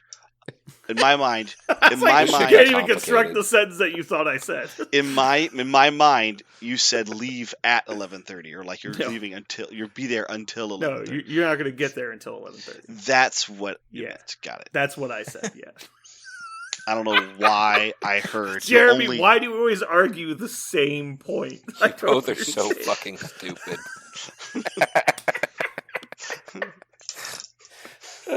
You're like both. You're both parents that don't hear their kids screaming, and I'm like, listen, motherfucker, like, and neither of you hear it from each other, and you just, okay. Oh boy, god damn it! I'm not crazy, right? That's Like not what I thought said. What you That's not did what I say. said. That's not what I said. But you said It does feel like we're that old couple that just wants to fight over nothing. Yeah. So we argue about stupid shit. Yeah. Oh my god. It's like, no, tomorrow's Wednesday. I said, no, yesterday was Tuesday. Like, let's just argue. Let's just fucking argue. Oh Jesus. Okay. I'm just now realizing how many fucking hurdles I'm gonna have to go through just to get this podcast edited before I transport my computer. Uh-oh. But it's worth it, though. It's what? It's worth it for all that awesome content. Oh, yeah. I was like, what's worth it? Moving's not worth it. Moving is never worth it. I think every move takes like 5 years off your life. If we just stopped moving, I think you'd live longer. As someone who's moved about 8 times in their life, I don't know. I think it's weird because right now we're living at the place we've been for about the longest we've ever been there, and we're getting that itch. Yeah. We're like, why are we still in this house? Like, isn't it about time to pack up and go? You guys should definitely move to Kansas City, so like you don't have an hour and 10-minute commute like some kind of psychopath. 2 more years. Hmm. In other MCP content, though, TTS is all a broil. Oh yeah, they frothing. Yes. What's happening? So this morning, they decided to go non-list lock for season 9 that starts next week. Cool. So show up and play whatever you want. Wait, like, do you have to submit your list every week before you get No. pairings? Sit down at the table and be like, "Here's my list." That's interesting. Very not a fan. There are both sides of the aisle here. They did list lock for the first 8 seasons, so now they're like, there's enough people who want to be like, So let us play what we want. Like, why am I locked into playing something that I decided on a month ago, which is like an eternity in MCP world? So in a digital format, is there a way to like lock your list before you like show your opponent? Like, what keeps me from just saying like having 2 lists pulled up and like, all right, what's your list? You send it and I send you mine after I see you're playing Avengers. You've never played TTS before? I've played TTS. I've never played in the league. Okay, but you have like you have a saved roster, Like a bag, right? Yeah. Well, you have the little actual card that you pull out and you put down on the table. You can have in your tray, ready to go, and then you can be like, okay, they're gonna have to figure out how to do it, but it should be pretty easy unless people are trying to cheat. Like 1, 2, 3, reveal, and you just click open roster at that point. You can't have 2 of them out. So yeah, I'm just thinking like if I have like 3 rosters open in my like Fog Award deployment zone or game space, whatever. Yes, it's called, that like, would be really bad. If I look, if I sit down and see 3 of them out, though, I'd be like, no, dude. Well, no, take 2 of right, them away. Let's say I had 3 of them out, but I had the Fog of War up, so the blinder up, so you couldn't see my stuff. And then you're like, all right, reveal your stuff. So you unreveal. I immediately see like Hulk Sam, and I'm like, delete 2 of mine, and I now know which one I'm playing, and I uncover mine 5 seconds later, and I've changed my list. So you change that by just having 1 of your rosters out. That's it. You're allowed to have 1 out. Great. I see you have 1. I have 1. I'm going to drag mine to my open roster button. You drag yours. So and they we're can good. see that you've got a roster, but they just can't see what's in it. Okay. Unless you title it Steve Avengers, they can see the title of your list. That's it. Okay. So I assume that won't be a problem. I think I'm tentatively a fan. Yeah, that seems like. I mean, the problem is it's obviously more open to people trying to cheat, but it sounds like it's not going to be. It's not easy. a cheating thing that people are worried about at all. It's really people that. So I know this person plays X, so I'm going to build directly to stop it. 2 things: the hyper competitive people will practice 20 games into the list they're going to play that week. Mm-hmm. Also, there are people who are super worried for all the content creators out there who aren't going to have content anymore because who knows what characters were taken because there are no lists. So we're instead, we're just all going to show up and play MCP. So That's such a random cursory topic if we ever decide to talk about it. which is Like, why I brought it up on the after talk, Yeah, because that's funny. I didn't It's want to interesting. bring it up there. But if you're just like reading the internet to people, I fucking hate that. I mean, not that I know anybody that does it, but or I'm not trying to shame anybody, but like the YouTube people are like, I'm reacting to this person reacting to this internet video, and I'm like, oh my god, like I just uninstall YouTube. Like I can't do it. I never understand that kind of like. I don't understand the need for you just to have people read you information. Like I don't know. No, I think it's cool. You basically get pickup games. I mean, that's cool. Mm. That's in a format of like you're going to get a game a week. Awesome, great.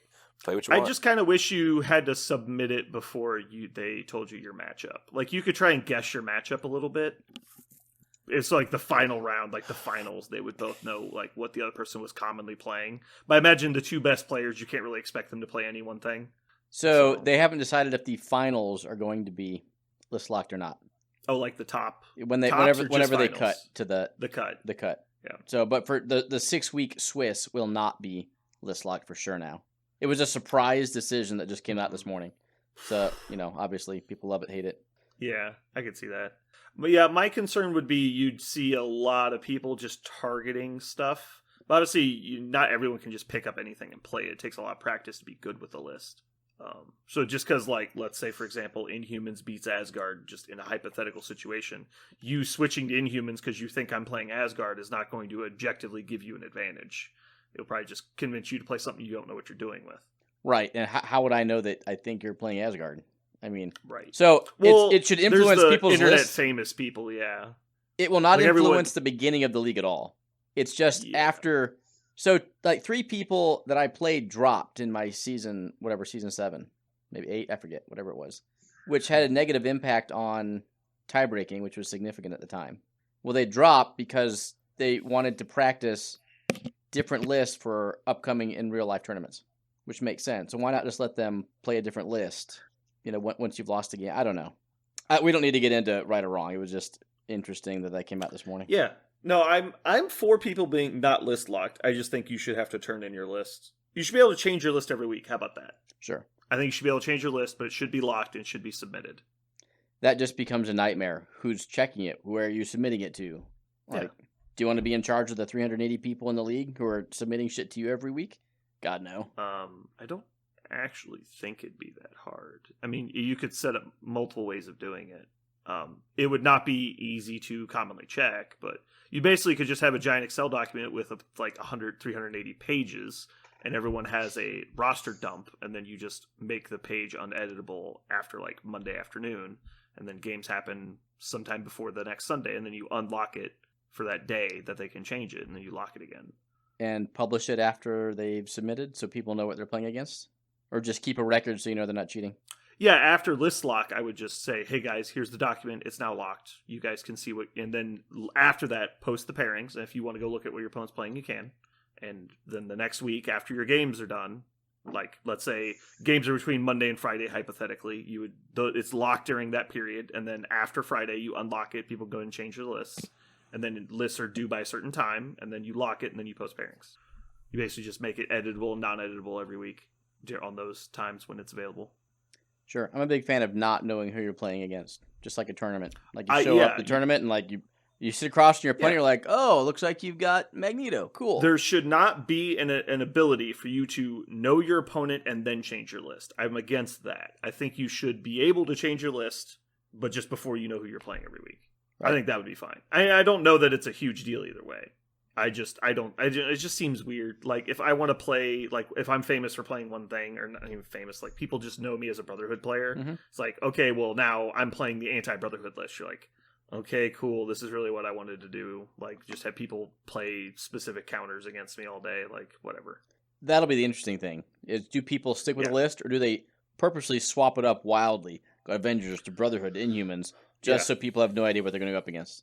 Well, like for example, if I was playing Convocation and I knew like Jeremy and Aaron were famous for playing Malekith, I would not be playing Convocation against you. I think it's one of their worst matchups.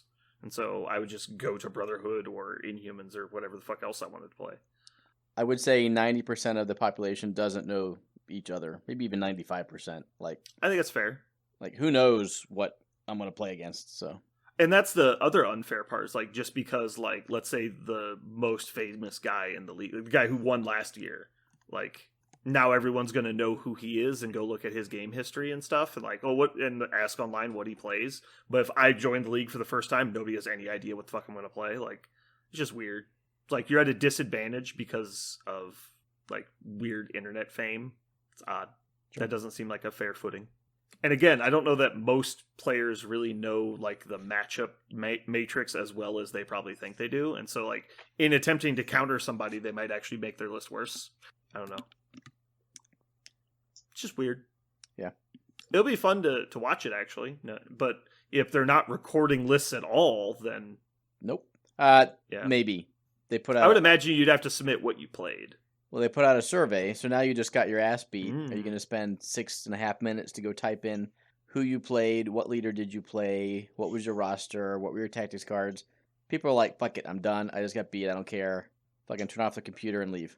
Well, you could just make the winner put it in. That's what you do in tournaments usually is the winner reports. That way. Sure, the losers score, have to but do not anything. my opponent's complete 10-man roster. Like, I have no clue what their 10-man roster was. Then they have to show it to you. Okay, I'm going to remember it. You could just screenshot it. A lot of coulds. Okay. Then I'd have to There's- assume when I sat I down that I use- was going to win. Hmm, Windows snipping tool and just copy it. I know. If I recorded it. So, Oh, hey, Aaron, you know what you should do tomorrow? is it a nooner? No. No. Remind Then me I'm out. to send a message to a person about an event. Sounds a lot like dropping kids off at the pool. Yeah. Send a message to a person about an event. Okay. Yeah. Yeah. For LVO. Yeah. Okay. I will definitely Yeah. remind you about 6 times. We on the same page here? Yes. It's All okay. When you texted me to see if I was coming on Monday, I was gonna be like that. I don't know. Is LVO submitted? It But- was not. I know. I wasn't going to be pedantic about it yet. You got another week till I really ratchet it up. Yeah, I'll definitely try and do it tomorrow. We've just been again busyness. I know. It's the last thing on my worry list. Although now we're at the point where it's like it's actually up there on my worry list. Well, as long as My we're good. my list of to do things is still getting longer, but it's getting longer at a much slower pace than it was. Okay.